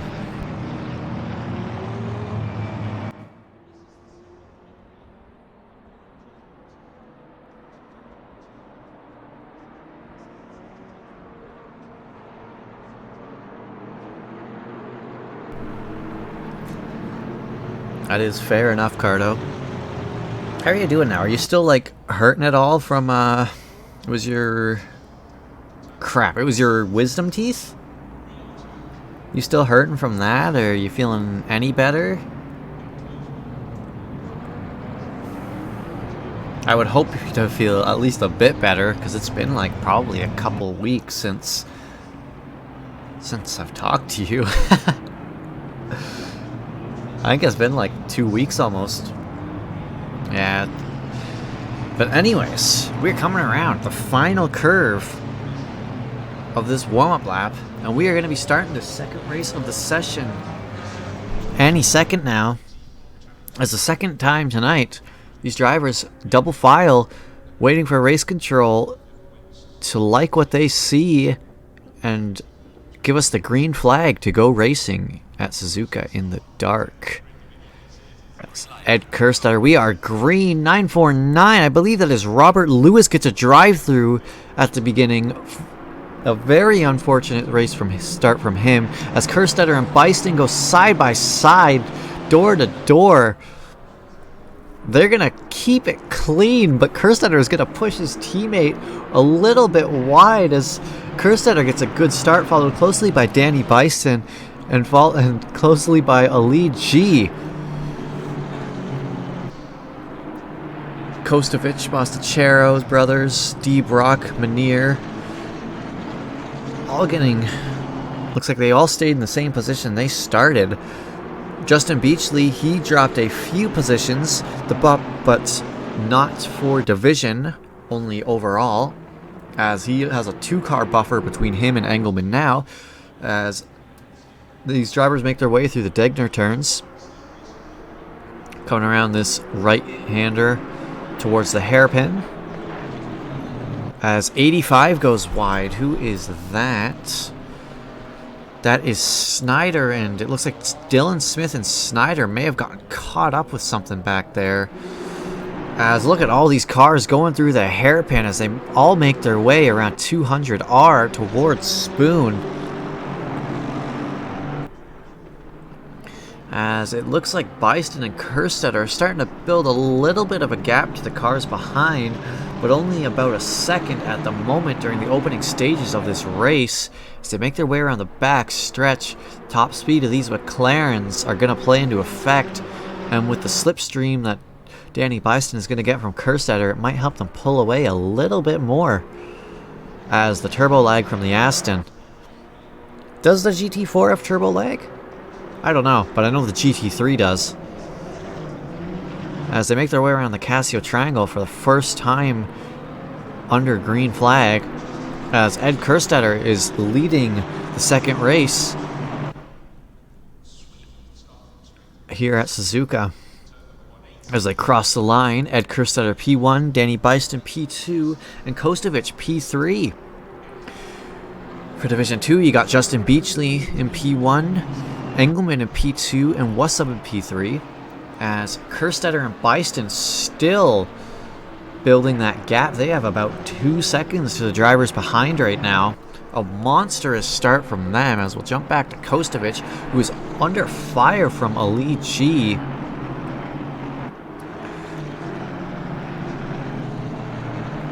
And right behind Ali is Andreas Mostachero, with D. Mostachero following a little bit further behind, but still pretty close in the general vicinity. As Joseph Kostovic, your final podium position of the race right now for Division 1. Still under fire from Ali G.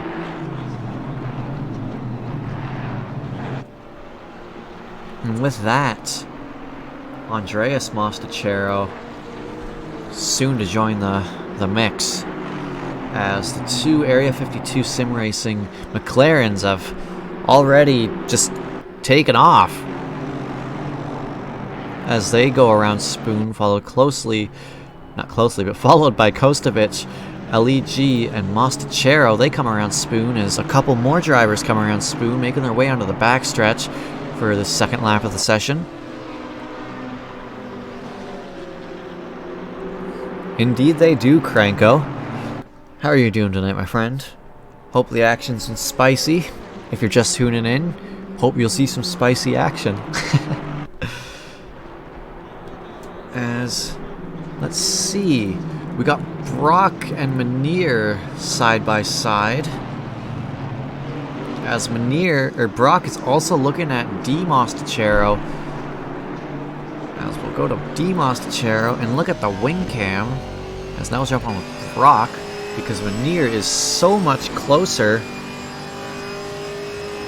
Is he going to try for something on the inside? It looks like the slipstream is not going to be enough.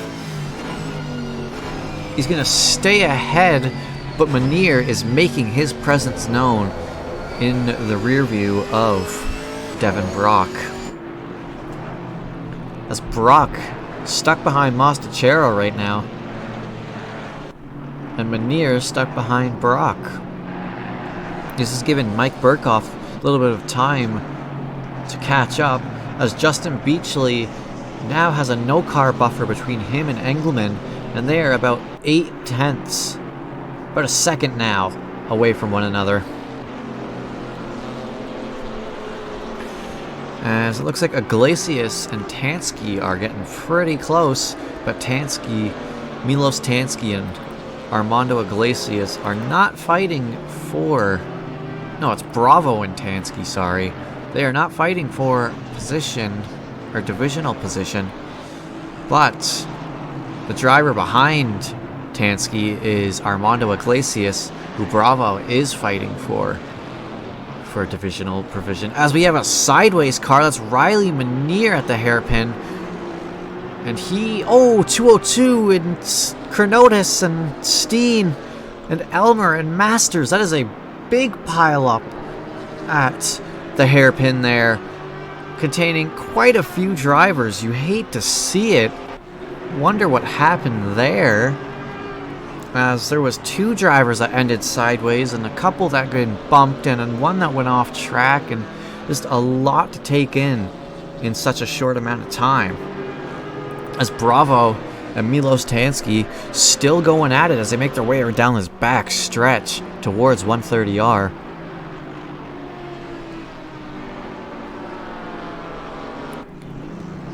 Let's make their way around 130Rs. Wonder if anyone has been brave enough to try... Ooh. Milos takes that corner very shallow, maybe looking to get a better exit out of the Casio triangle. It looks like he might, as he goes a little wide, but it looks like they're going to go side by side down the main straight. But Bravo is going to have the inside line going into T1. As yes, they are side by side, but Tansky is able to get by Bravo, whether it was the speed of that Porsche or Bravo lifted to just let him by. We don't know. As Beiston and Kerstetter now have a 4-second lead to Kostovic, and Kostovic has just under a second to a lead G. And we are halfway through this race session, as it looks like Engelmann, a yellow flag for him, as he's going to lose a couple positions. I wonder what happened there.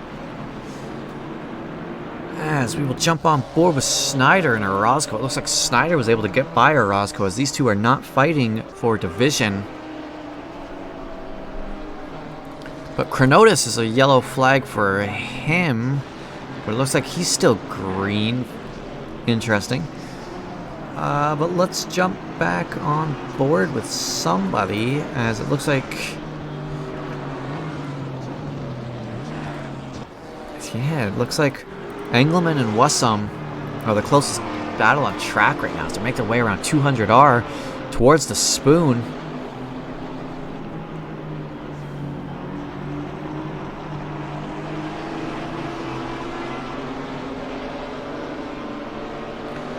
Looks like Engelmann might have a little bit of damage on that Maserati, which could play into effect for Cody Wassum down this back stretch. As he's thinking about it, he's let his presence known to Engelmann, just letting him know that he is right behind him, trying to put a little bit of pressure onto Engelmann.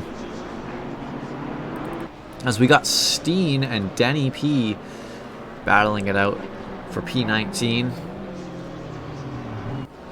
As they make their way around the Casio triangle, the top speed of the McLaren might be able to pull away from the Porsche, but the Porsche has a little bit of a slipstream effect happening. But with the top speed of the McLaren, it looks like Denny is not going to be able to gain too much time down that main straight, as Manir and Bravo are side by side coming around the S's, as Manir is just going to go by as these two drivers are not fighting for position.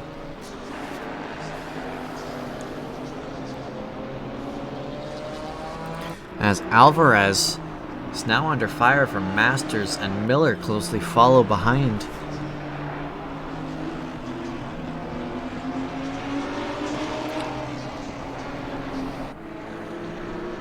As these drivers are now neck and neck. Let's look at what the wing looks like for Alvarez. He's got a Maserati in the... Oh, and Alvarez goes wide and off track. Hopefully he joins safely. He does, but he is going to have to let Snyder... He's going to have to compromise his exit as he can't go too far. Snyder's going to go on the outside around the hairpin, as it looks like Alvarez is going to be able to hold on to P25. But he is not out of the woods yet, as it looks like Snyder might be trying to make a move on the outside of 200R and on the inside of Spoon, as he still has the inside, and Alvarez goes wide and lets Snyder by. As now we have King, who is currently being hunted down by Provolone, as he lost a bunch of time there. But Provolone and King are teammates they're both with Nutella Motorsports, currently sitting 10 and 11. As Denny gets passes Chronotis, it seems, or they got really close to one another.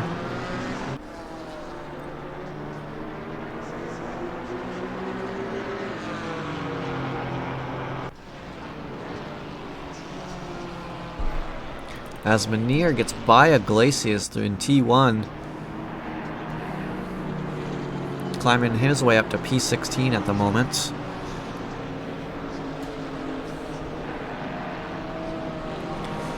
As it looks like the closest battle on track right now is Chronotis and Denny P with HMS Racing. Now these two drivers are not fighting for division, so Denny P could let him by without any repercussions. Oh, as Denny P is going to touch the grass, and Chronotis and Denny P are going to go side by side going around Dunlop, but Chronotis is going to make the pass going into Degner, as that was a little close for comfort for both Denny and Chronotis. But they keep it clean and they keep it on track. As it looks like Lewis is trying to hunt down George Elmer. Currently for P28. Not where you want to see Lewis, considering he won race 1 in Division 2. But he was unable to set a quali lap, which landed him at the back of the field, and it doesn't seem like it is a very easy place to pass here at Suzuka, as Lewis is going to make his way around the outside of 200R and on the inside of Spoon, as Danny Bison and Ed Kerstetter start the final lap of the session, followed closely by Kostovic, and Ali G, I believe, is still in 4th.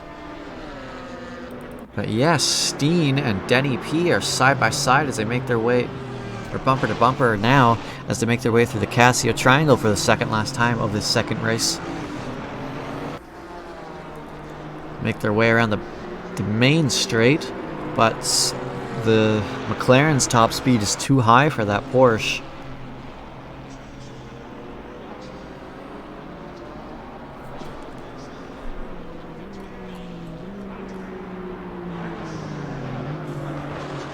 Oh, a big spin for Taylor Steen. Oh, and he's going to go off. He's going to spin it and face the wrong way. A huge mistake from Taylor Steen. You gotta hate it. Is he stuck? No, he's not stuck. But he's going to lose a lot of time from that as he drops down to P29 from that mistake. You think there was contact between Steen and somebody? It just looked like he spun for me. But anyways, final lap of the race. We have Danny Byston now leading this race. When did the change for the lead happen? And Ed Kerstetter has dropped quite a bit now. He's almost 2.5 seconds behind Byston as they make their way around 130R for the... Oh, well, I didn't see that. But they make their way around 130R and down the Casio Triangle for the final time of the second race. And it looks like Danny Byston is going to take this second race, going 2 for 2 in the evening. Followed by Ed Kerstetter, who's going to be P2 again in this race. And you're going to have Kostovich finishing P3. Ali G in P4. You're going to have Andreas Mostachero in P5. And D Mostachero in P6. 7 is Mike Burkhoff. 8 is D Brock. Followed by Justin Beachley, who is your Division 2 winner. King is going to cross the line in 10th. Engelman 11th. Bussum 12th. This just messes with me. This messes with me bad. So where was I? So we had King in 10th, Engelman 11th, Bussum 12th.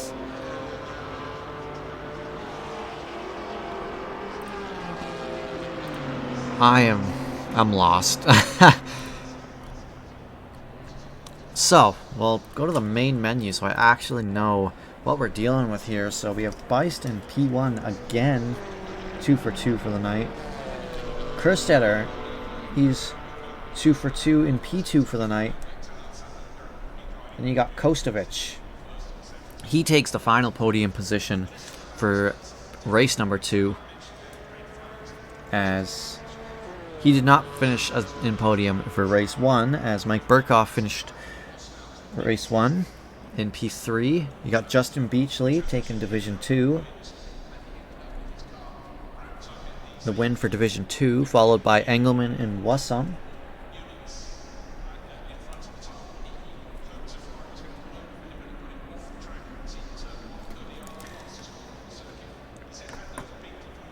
So those are your top 3 for race 2. You got Danny Byston taking the victory. P2, you got Ed Kerstetter with their 1 and 2 are both Area 52 sim racing, a 1-2 finish. Then you got Joseph Kostovich with 949 sim racing in the 494 AMG. He takes the final podium position for Division 1. Next off, for Division 2, we have Justin Beachley taking the win for Division 2. You got Jeremy Engelman in P2. And then you got Cody Bussum for P3. As we start the second... Is this another free practice? Nope, it's qualifying 2. It's the third qualifying session of the evening. As we have one more race to go after this one. We'll have one more race, we'll have a couple interviews, and that'll be that for the evening. As these drivers make their way out for the first flyers. Again, the Division 2 drivers leading the way. Let's we'll take a quick breather and we will be back in just 2 seconds. We'll jump on board with your Division 2 winner, Justin Beachley, while we take this quick break. And we will be back in like a couple seconds.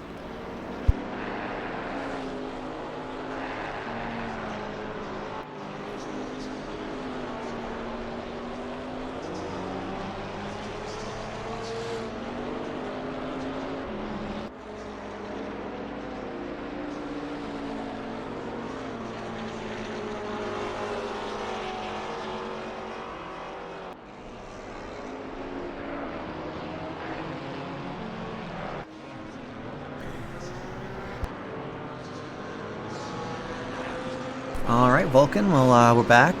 Thanks for stopping by. Great race tonight. We hope to see you soon. Hope you sleep well and hope you have a good weekend. Don't know if you work at all on the weekends, but good night, sleep well. Yeah, in homeschool, he's a little quick. He's only dropped one race so far, out of like 10 or so, and he only dropped one because he didn't, he gridded up without fuel. And he still, like, climbed his way up to, like, P6 or something. No, probably not that high, but, like, top 10, I believe it was. Like, he's... I'm surprised the stewards haven't, like, put a personal ballast on him. He's mega quick. Like, heck, the time they reached 130, or the back stretch, lap 1, Byston and Kerstetter, they had like a second gap on P3. And I think the time they reached the first corner, lap 2, they had like a 2.5 second gap or something crazy like that. It's been brutal how quick these two guys have been in this McLaren. Like, there have been a few shakeups throughout the season. But, yeah, it's been pretty dominant, especially from Danny Byston.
Alright.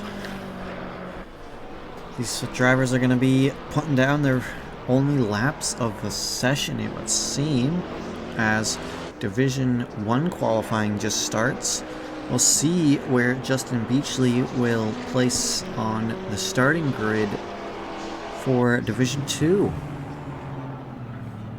From P18 to P1 with a 2:14.507.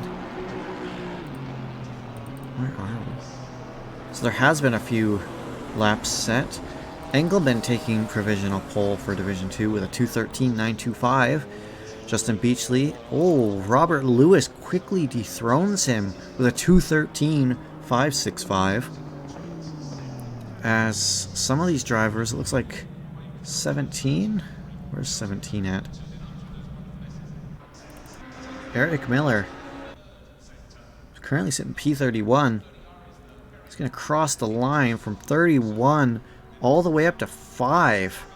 A scorcher of a lap for him. But that is going to do it for him. As Roscoe and Bravo are going to be your last Division 2 drivers to set a lap. Only 2 drivers left. Otherwise, Robert Lewis is going to take pole position for this third and final race of the evening.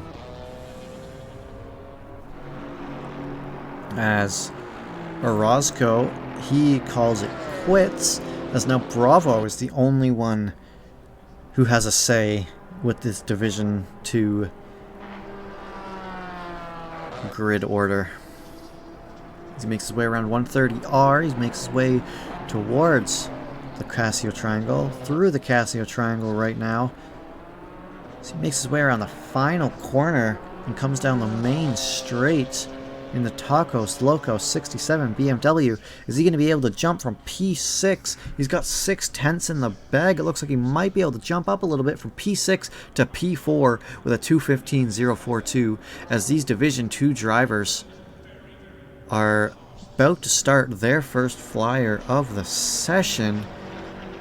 Let's jump on board with... We'll jump on board with Andreas Mostachero, who's just about to cross the line. As he crosses the line and starts his first flyer of the session.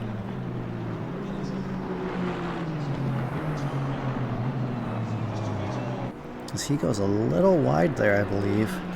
Might have had a little bit of a rear slide. As he makes his way through the S's.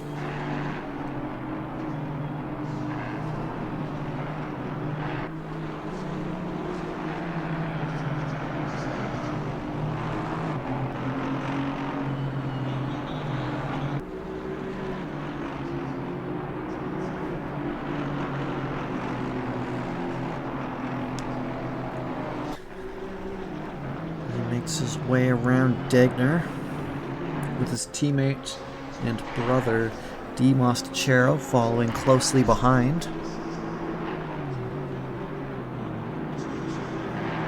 So make their way towards the hairpin.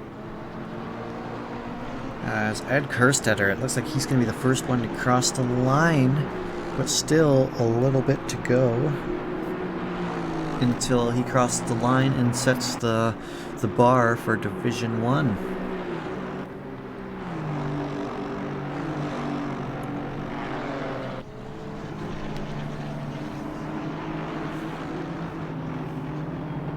To make their way around Spoon.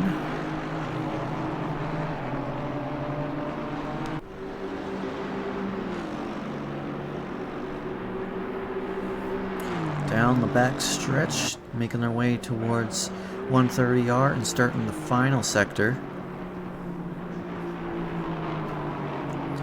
As we'll see where Ed Kerstetter jumps in the mix when he crosses the line. As looks like he crosses through the Casio Triangle and coming around the final turn now, making his way down the back stretch.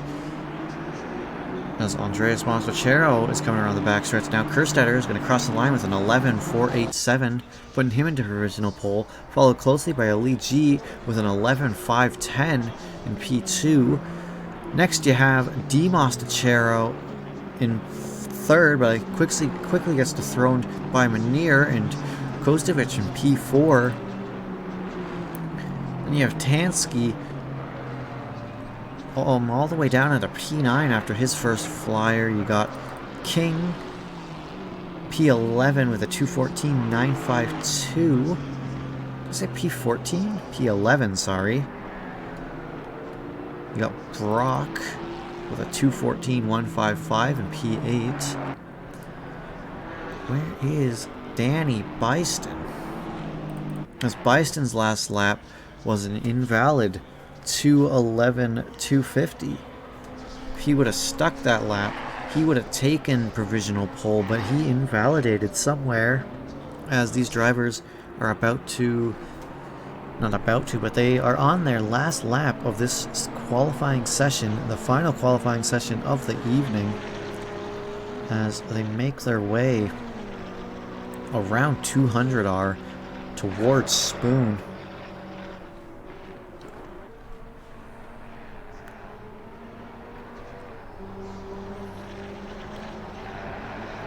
Hopefully Byston is able to keep it clean and set a lap. You definitely don't want to be starting from the back of the grid at Suzuka, especially with how much action has gone on and how much drama has gone on in these opening two races. Definitely don't want to get stuck behind that.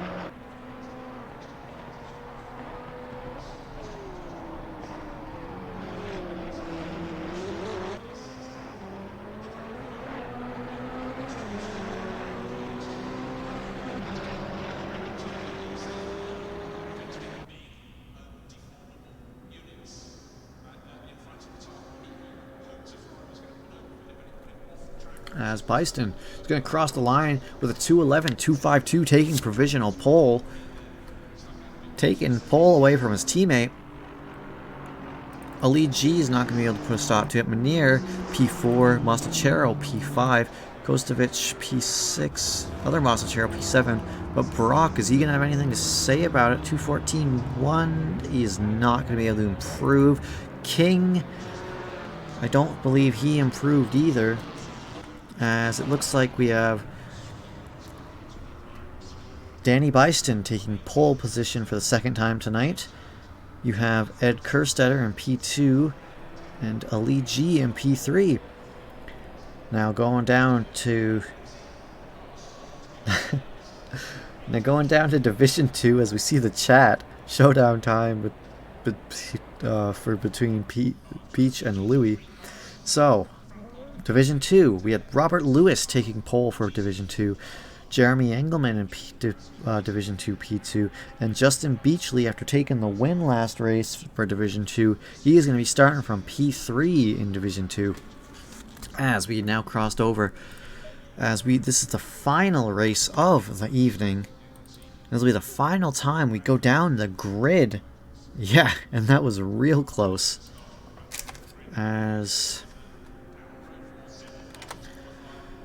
Alright, let's go down the grid for the final time of the evening. Again, for the third time this evening, there's been a little bit of a switch up in... there was a switch up in Race 2, but we are back to normal ways with Danny Byston taking pole and Ed Kerstetter taking P2. Another front row lockout from Area 52 Sim Racing. It has been a perfect night for Area 52 Sim Racing, as they have taken the first row 1 and 2 all night long. In the second row, you got Ali G and Riley Munir with Nutella Motorsports and ETK K-Team Motorsports. Not Motorsports, but just K-Team, sorry. In 5 and 6, you got Andreas Mostachero, followed by Joseph Kostovic. 7, you got D Mostachero, and in 8th, you have your pole position for Division 2. Engelman, P2 for Division 2. Alongside him is Milos Tansky, who rounds out the top 10. In P11, you got Devin Brock. P12, Professor Chronotis. P13, not B13, you got Justin Beachley. R. King in 14. Jose Bravo 15. Eric Gukasian in 16. Eric Miller 17. Tanner Masters in 18. Essa Roscoe in 19, and Armando Iglesias in P20. That rounds out your top 20, but we still have 11 drivers, as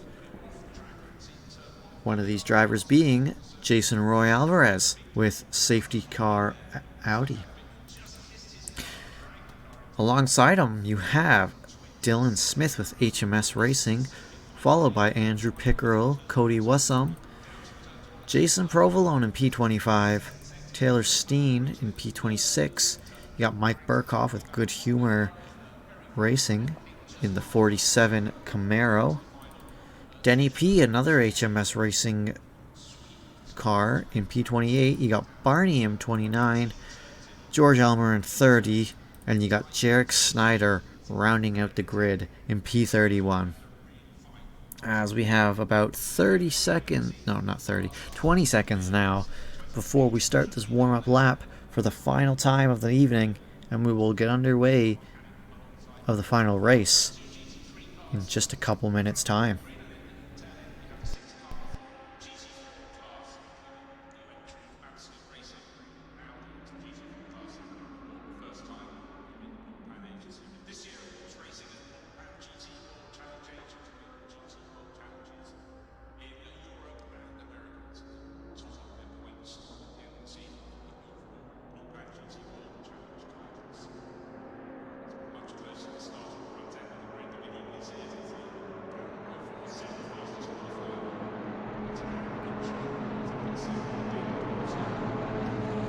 As these drivers start the warm-up lap in single file,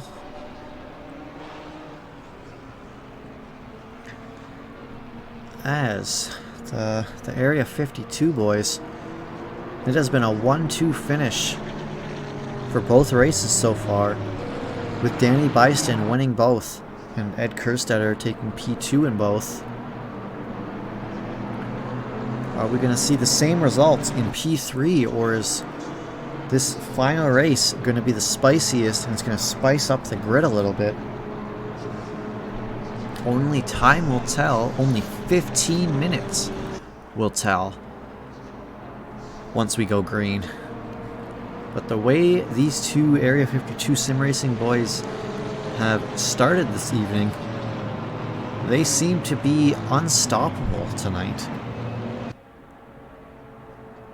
As they fly away from the pack in a very commanding fashion very early on.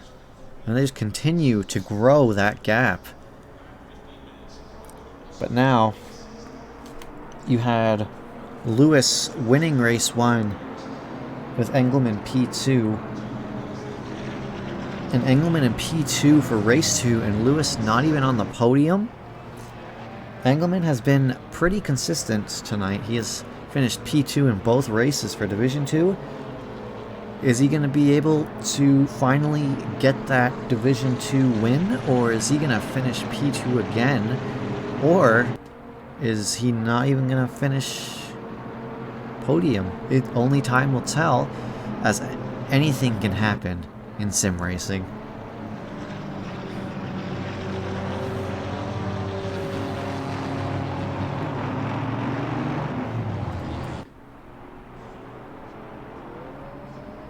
And that's gotta be the worst part about Suzuka, is how long of a track it is. The warm-up lap, a full warm-up lap, takes forever. Jeez. Probably takes like close to 5 minutes, I would say.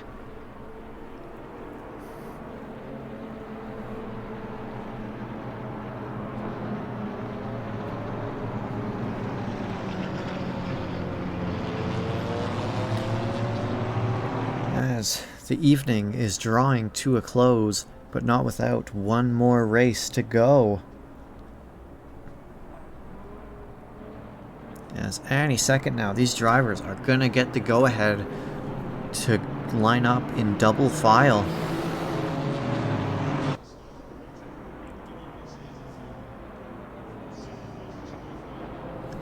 As the drivers start lining up double file after 130R.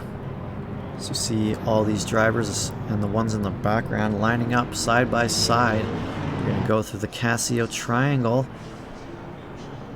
as we are about to finish our final warm-up lap of the evening. As we go side by side down the final turn and down the main straight. 15 minutes of racing action to go tonight. We'll see if we'll have an Area 52 1-2 Byston Kerstetter finish, or will somebody spice it up in the process as the race control, the final time, waiting for the green flag, waiting for everything to look good as we go green for the final time of the evening.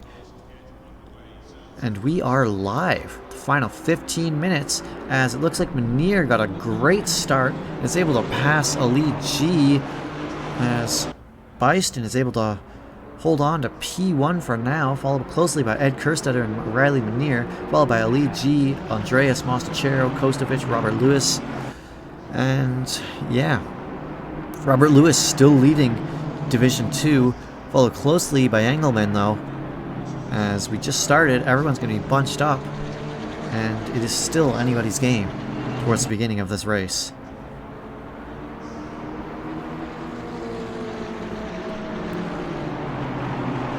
As through the opening few turns, the opening S's, and 23 is off. That is Alvarez. He is off track at Dunlop. Very unfortunate. As I don't know what happened back there. As Danny Byston, Ed Kerstetter, Area 52, still leading this race, and have already built up about a second and a half to Riley Manier behind in the opening stages of this race. as they make their way around 200R and around Spoon. Come around Spoon, and the top speed of these McLarens. Ooh, Kerstetter going a little wide, but he's going to get a little bit of help from Byston ahead of him with the slipstream. Jeez, Homesteel, you're insane. Good night, man. Good racing tonight. Thanks for tuning in, and we will see you soon. As Danny Byston still leading this race. It looks like he will be leading this race after the first lap of this final race. As Manier is now about almost 2 seconds behind Kerstetter. But Ali G is under fire from Andreas Mostachero and Kostovic, as they might go 3 wide going down here, as they don't. They think better of it, as Ali G goes wide, letting Mostachero go by and under fire from Kostovic, but Kostovic is unable to pass him there, as Ali G is looks like he's gonna be able to hold on to position going through the S's for now. As this starts to get dicey, as these cars behind them start to bunch up. As look at this train of 6 drivers, all bumper to bumper, as we go to the wing cam. Look at the sight you'd see behind Ali.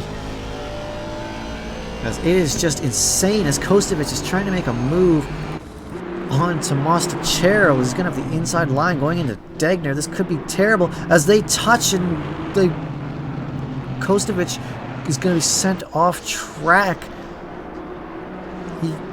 I think he may have kept it out of the wall, but he's going to lose a couple positions there. You hate to see it, but that is going to leave Andreas in P5 for now, and Ali G in P4, dropping Kostovic all the way to P11. You hate to see it. We'll see what the stewards have to say about that one, as they are the stewards. We can only speculate, and that can only lead to drama.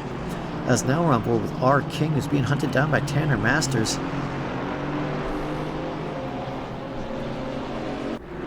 As Kerstetter and Byston side by side going through 130R, Kerstetter thinks better of it. He's going to back out a little bit, as Lewis was real close to Mostachero, but Mostachero looks like he got a bit of a better exit out of 130R. As Engelman and Tansky, they were real close going through the Casio Triangle, but something happened there. As I was looking at the... Where am I? So Tansky is right behind Engelman. No, he's not. I'm lost. Kostovic. That's Kostovic and Beachley. As Tansky's going around the outside of T1, Beachley's going to have the inside. As Tansky might lose out to Chronotis here, as they touch, it seems, and Chronotis may have been slightly touched off track, but able to keep it clean and clean enough, keep it on track. And they're going to keep battling it out. It's now about to jump on board with Reggie King. If you're Beachley, if you're looking in your rear view, you got all these cars behind you, but if you look at Chronotis, even more drivers, as they make their way around Degner.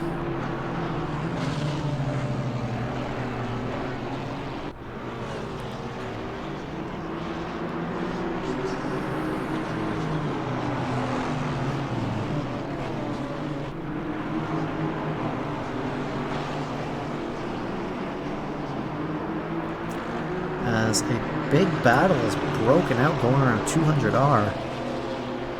Still a lot of these drivers in a very big train here. You can see in the wing cam here, there is quite a few of these drivers in a train. As the front runners, Danny Byston and Ed Kerstetter, have built themselves a 3-second gap to P3 already. As Lewis Mostachero, no, it is Ali G and Mostachero now. Pretty close as they make their way around 130R. See if Mostachero can get a better exit out of 130 yards. Looks like it's not going to happen, as still going to stay behind going through the Casio triangle. As Ali G sees Robert Lewis just ahead. That Robert Lewis is currently leading Division 2, as he has like a 3-car buffer between him and Engelman, as Engelman is currently sitting P2 in Division 2. As it looks like Beachley and Tansky are getting a little bit racy, getting a little close. As Iglesias and Miller, it looks like Miller's going to have the inside line going through turn 1, and it looks like Miller's going to be able to make the move stick. And is Peckerell going to think about following? He is not, as Miller... Yeah, Miller is just ahead as... Oh, 77. Iglesias goes wide, and he's going to drop a couple positions from that as he joins and bumps the 33. No, he bumps somebody and goes off track again. Luckily, the person he bumped was able to keep it on track as Mostachero... Why is this so broken? Lewis drops back to P7, getting passed by D. Mostachero.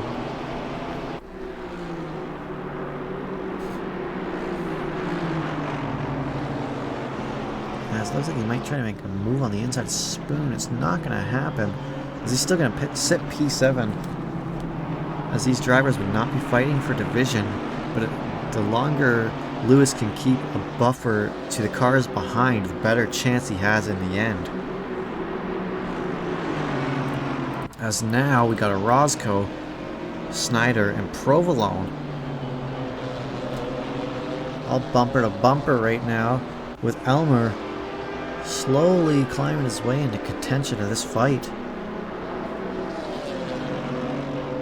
As it looks like a Roscoe is going to let some of these drivers by going... No, he's not. He's going to take a defensive line going through 130R as he sends Snyder wide, but Snyder's going to make it stick. And it looks like Provolone is going to try to sneak his way in there as well, but a Roscoe is not giving up as he pushes Provolone wide, and Elmer sticks behind him as that drops Provolone down to P24. As if you're Provolone, you are not going to be very happy about that move, as you are not fighting those guys for position, as Pickerel and Burkhoff, looks like these are teammates going at it, with a Division 2 teammate leading the Division 1 teammate at the moment. Steen and Denny P. No. Yeah, Denny P. This... You got Dylan Smith going wide. He's going to get passed by Steen. Still off. Oh, and he's going to rejoin and smoke Barney. Oh, no. You hate to see it. Very unfortunate from him. As Orozco... What's going on? I'm losing it. I'm losing it. Engelman and Kostovic bumper to bumper right now. Kostovic is going to try the inside going through 200R. Engelman's going to have the inside going through Spoon. He's not going to let him have it. This yellow flag at the hairpin for number 30.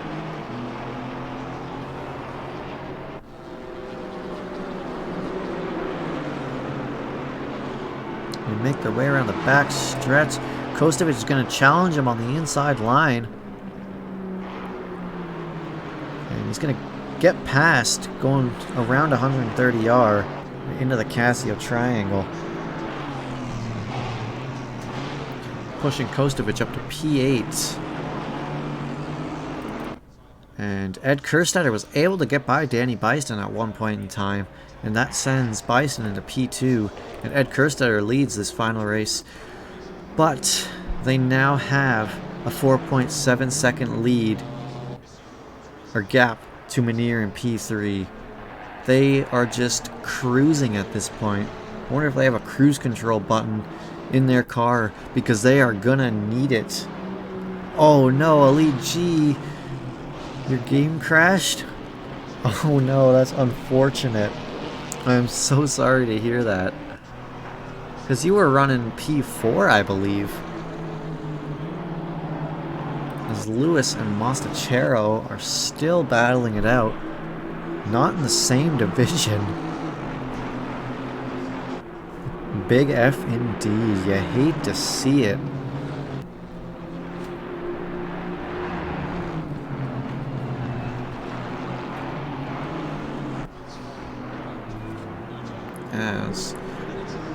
Let's see if there's anything else going on right now. It looks like this is actually the closest battle, but now as we say that, Manir and Andreas Mostachero getting pretty close to one another, and these two are fighting for division.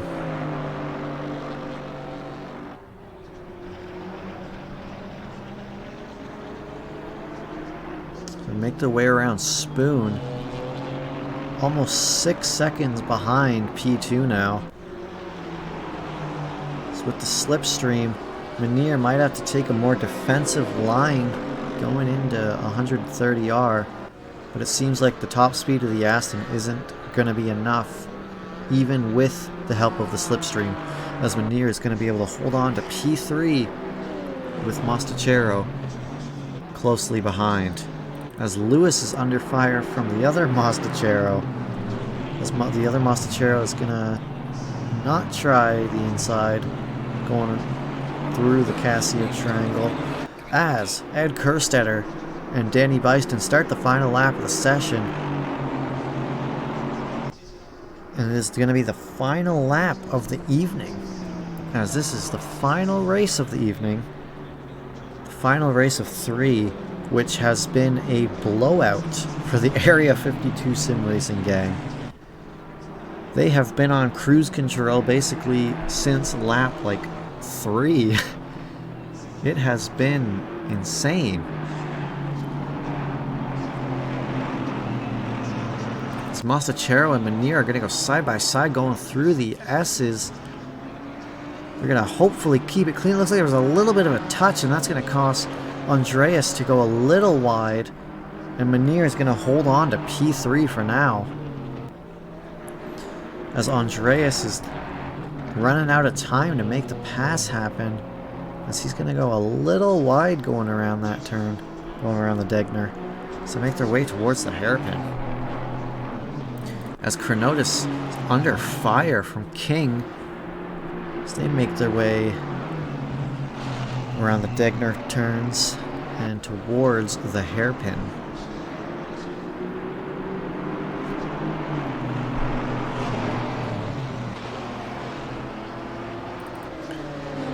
So Eric Miller gonna try the outside on Eric Gukasian, going through the hairpin as they're 3 wide going through that hairpin. Could have been bad, but Eric Gukasian is going to hold on to P16 for now, but not out of the woods yet. Miller might make a move on the inside of Spoon. Doesn't look like he's close enough. Gukasian's still going to be able to hold on to 16, as Kerstetter and Byston are going to come through the Casio triangle and around the final turn, and they are going to cross the line with Kerstetter P1 and Byston in P2. Ooh, and a yellow flag for Mostachero and Brock going through the Casio triangle. So we have Manir in P3, Mostachero in P4. It looks like we're going to have Robert Lewis in P5.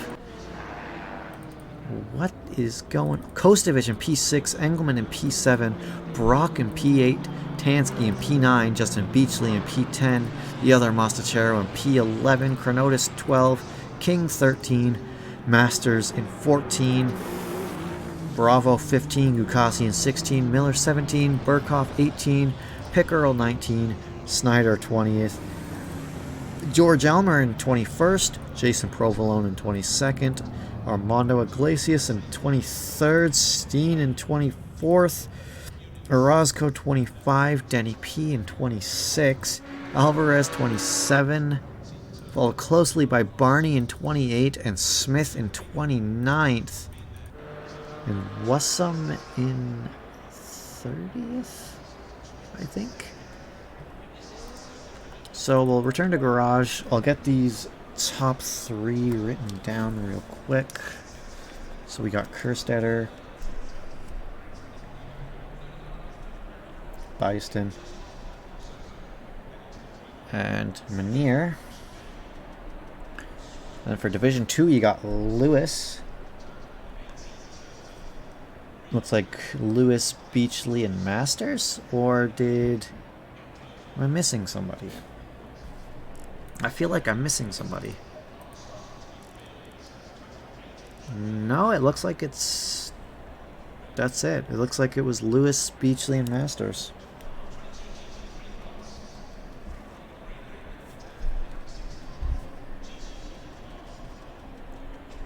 Okay. So, your top 3 for Division 1. Ed Kerstetter, Danny Beiston, and Riley Manier. Your Division 2 winners. P1 was Robert Lewis, P2 Justin Beachley, and P3 Tanner Masters. No, Engelman. Where did Engelman come? Engelman came P2. Jeez, I knew I was missing somebody. Jeez. Like, I gapped that for some reason. Okay, so Beachley P3, Engelman P2.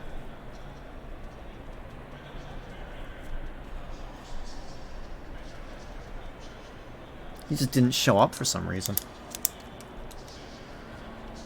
Anyways. There we go. Eric should be hopping in here soon for the interviews. And there's the man of the hour himself, Eric Gukasian. Well, I would say the man of the hour is really Jeremy Engelman, who's here with us, winning the silver class. I didn't win the silver class, though. Didn't? No, I got P2. Well, I might have won if Beachley gets a penalty for his send on the hairpin on Riley. But okay, so potential. All P2. Provisional P2. But you know what? Even though it wasn't a P1 on the track, being so far up in a Maserati, I think, is quite commendable. Yeah, again, it was one of those things where, like, I went into the week and it felt like crap, and then just dinked with the setup until it kind of felt good, and I think I said a 13 flat finally, so that was kind of cool. I hadn't gotten there before. Yeah, I mean, I was just happy to keep my races clean. I had one touch on the wall on the fast left after the S's, just because that thing, if you set it up for curbs and chicanes, it gets real unstable on those kind of faster turns. So, but I stuck it out, and yeah, it worked out. Well, I think it was an awesome performance overall. It was really cool to see you up there. I know you put some work into it, so very well deserved. Yeah, so congratulations. Good job on the high position that you earned this week on all 3 races. I think you did really well. Thank you. Yeah, it was fun racing too. It was kind of cool to see the grid mixed up each race, except for, a couple of the top guys. It was fun being around different people, and for the most part, I didn't see a whole lot of incidents, which is good. So hoping that the stewarding is easy this week. We'll see. It was very close in the back. A lot of wheel-to-wheel competition, which is something we expect from GT4. So hopefully it's not too crazy. So yeah, congratulations, Jared. That was awesome. Yeah, you too. I saw you up there, man. Good work. Thank you. I'm gonna hop down and see if we can get anyone else. All right. And bye, congratulations, and good night.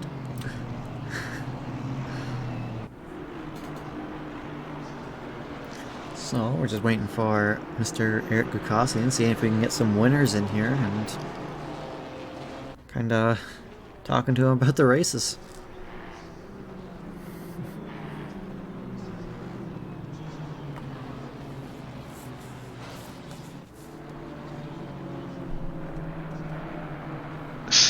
The guys are going to pop up in a second here. Sounds good. Yeah, so for those watching, some sad news to report. Mr. Aldred here will not be able to complete streaming for the rest of the season. I think you have one more race in you, and then you have to bow out. Is that correct?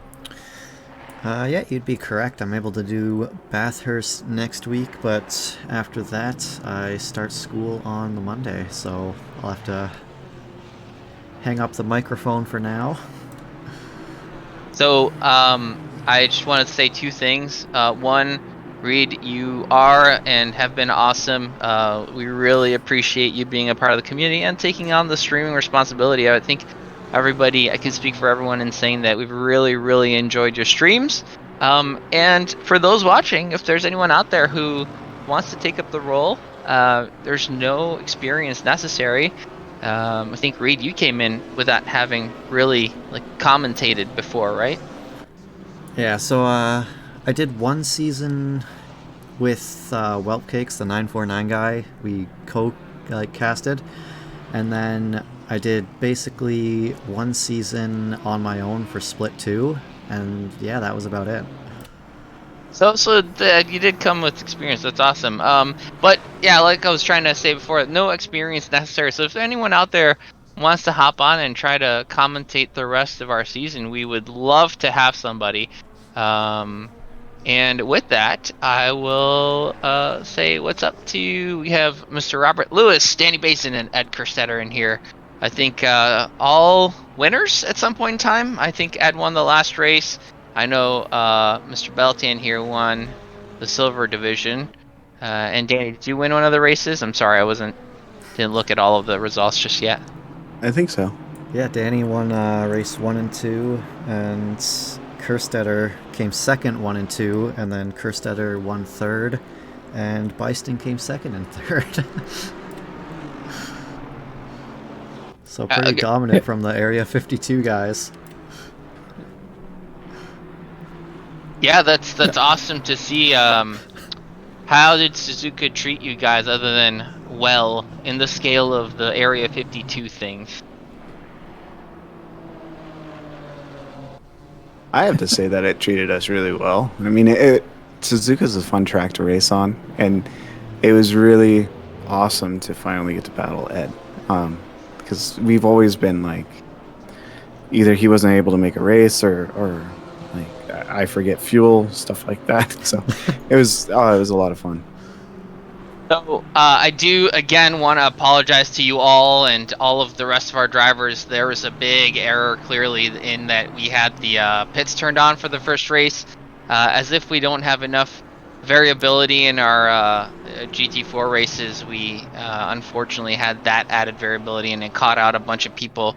We do apologize about that. Hopefully it didn't mess up you guys too much, but yeah, we'll try to make it not happen again. Going to Mr. Robert Lewis, Mr. 949 himself, how was your race? Race 1 was okay. I'm trying to remember back to race 1. Race 2 was a nightmare for me. Didn't set a qualifying lap at race 2. Nullified my lap in Spoon. And then got a DT on the start because I didn't watch where the car next to me was, and so I got the DT. So race 2 was a kind of a disaster. Race 1, me and Engelman were just, we had, because of the pit stop, we had different pit strategies. I pitted early, and I thought I was doing a decent job of trying to get out in front of him after he would pit, but he waited to the last minute to pit and came out in front of me on the last lap. And so it was a race around the track to see who could not mess up first. And unfortunately, both of us had a couple of errors on the last lap, but I think I finally got around him, I think on Spoon coming down the back straight is when I got around him on race 1. Race 3, it was me, Engelman, and Beachley. We're all relatively close, but I did what I needed to do to try to keep the Division 1 drivers between me and those two. Try to have a little bit of a buffer. make them work to try to catch me. And it worked out in my favor. I kept at least 2 cars between us most of the race. So it was a nice little battle. Engelman caught me, probably made up about a second or so on me about halfway through the race on the 3rd race. And so I had to put the pedal down and try to stay in front. But all in all, yeah, it was good battles. I think we do have to point out that Justin's improvement over the last season has been incredible. From what I remember, he was a back to mid backpack team driver, and he's kind of gone up to the top of the Div 2 ranks, which is incredible to see over one season. So credit to him. Good job, Justin. I enjoy watching you progress, and I know you've been doing relatively well in 949 as well, so kudos to you. But yeah, going back to you, Mr. Lewis, Mr. 949. It was, again, really fun to watch you guys battle. I will for sure be going back to watch the stream to see the adventures of the better drivers. Yeah, look at the drama from first to last and everything in between. Yeah, for sure. No, that was a fun race. I enjoyed those ones. I think the flow of this track worked for the format that we were running, so it was pretty decent. The drive-through in race 2 kind of put me back, but I made up a few spots towards the end. It was just a recovery race. But yeah, all in all, good races though. Awesome. Glad to hear. Reid, do you have anything else to add? I guess just for race 1, since there was that error, how did the strategy play into effect for each one of you? Did you have to obviously make up something on the fly, but if you guys, yeah. Well, my strategy was just to wait to see if there was going to be a pit window, because I didn't know if there was going to be a pit window or not. So I'm sitting there like, I don't want a pit, and then all of a sudden a pit window appears. So I waited, I think, 2 laps before I dove into the pits, and I figured the sooner I get into the pits, the better off I would be, instead of sitting out in traffic. So if I come back pit early, come back out into open track, I should be able to make up any time that I needed to try to beat Engelman out of the pits, but it didn't quite work in my favor in the end. But that was my only strategy. I didn't want to pit on the first lap because I didn't want a pit window to pop open at the last minute. And then have to pit a second time. Yeah, I feel that. Danny and Ed, did you have anything to say about your strategy on the fly, or anything about the pit stop? I found it made it quite interesting, to be honest. Yeah, it was pretty spicy. I mean, I personally didn't have anything against it, but at the same time, you gotta figure out, 1, was there a window, and 2, what are the requirements, and then hurry up and make sure you have at least a tire pressure set on your next set of tires if they were required, but luckily they weren't. So after that, it was looking at the deltas and making sure that when I pitted and came out, I wasn't going to be stuck behind traffic, because so many times in the past I've gotten stuck behind people. Ed, I have no idea, but someone took out the braking or the marker for the pit lane. Pit board. So everybody was checking up and trying their best not to get a stop and go 30, which I think it caught a few people out. Yeah, it was a shakeup. Yeah, it was definitely something unanticipated, and then we had to adjust to make sure it worked in our favor. Although, Ed, I don't think that worked in your favor, though. No, I tried to be sneaky and switched to the out of car and get in the red box, and I completely overshot it. But I echo Danny. I thought it was kind of cool, actually. Oh, throw a little wrench in there. But that was my only shot in race 1 to overtake Danny, I think. And then he ended up coming out like 6 seconds ahead. So, but race 2 and 3 fared better for sure. One of the things that we were talking about in our chat is that obviously we don't get things perfect every time, whether it's us as a server and drivers through pit strategies and things like that. And for just to make myself feel better, I guess, because I feel so bad about the error on our part, is that in real life racing you get all these things, all these variables that you don't get in the sim. And I guess one could see this as one of those variables, right? Whether it's the server or some pit stop errors or something else going wrong where, for example, Riley had force feedback issues and did his quali lap with no force feedback, and I think still ended up in like 7th or 8th, which is unbelievable. So I guess that's personally how I make myself feel better about it. But I know it can be frustrating at times. So for those that got caught out by the pit, I do apologize on behalf of the server, and we'll do our best to make sure it doesn't happen again. And for those that kind of saw it as an interesting twist, I hope you enjoyed it. So, to make you feel just a little bit better, we did have an error in 949 in one of our seasons in one of our races. It was supposed to have been a sprint race, no pit stops, and I left the pit stops in by mistake. But we also had the added bonus of I had a 3-minute pit window. Oh, wow. So the entire field needed to pit within 3 minutes. Oh, God. So that's like 1, maybe 2 laps, isn't it? So, well, Probably the pit window popped up in the middle of the race. Oh, And then boy. it gave him a 3-minute window to pit. So the entire field had a pit within a lap. Oh, boy. That's crazy. So mistakes can happen, they will happen, and you just roll with it the best you can and hope your drivers understand the mistake. Yeah, that's unfortunate. But yeah, I guess thanks for saying that, because it's not just us, I suppose. Thank you guys. Great races. And look forward to seeing those who race on Sunday and those who race only in GT4 next week. Yeah. Thanks for hosting. Yeah, thanks. Yeah. Our pleasure. And Reid, I don't know if you have anything else to say, but if you don't, maybe we could find someone to raid. Also, Reid, thank you for all the commentary work that you've done this season too. Not a Phenomenal. problem.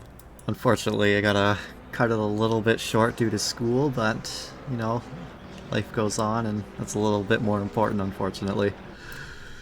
I do. I don't know if you are comfortable saying this, Reid, but you want to tell the guys what you're going to be doing? Sure. I'm going for my first round of in-school training for an automotive apprenticeship. Nice. Congrats. That's going to be awesome. So I think he's going from the pretend car world into the real car world, which is really, really awesome, and kind of knew that, which is why I was excited for you to talk about it. Yeah, I think I'm personally jealous for you to have the opportunity to learn those skills, and we all wish you the best, and really, really appreciate you hopping on and taking on the commentary role and being such an awesome teammate in GT3 as well.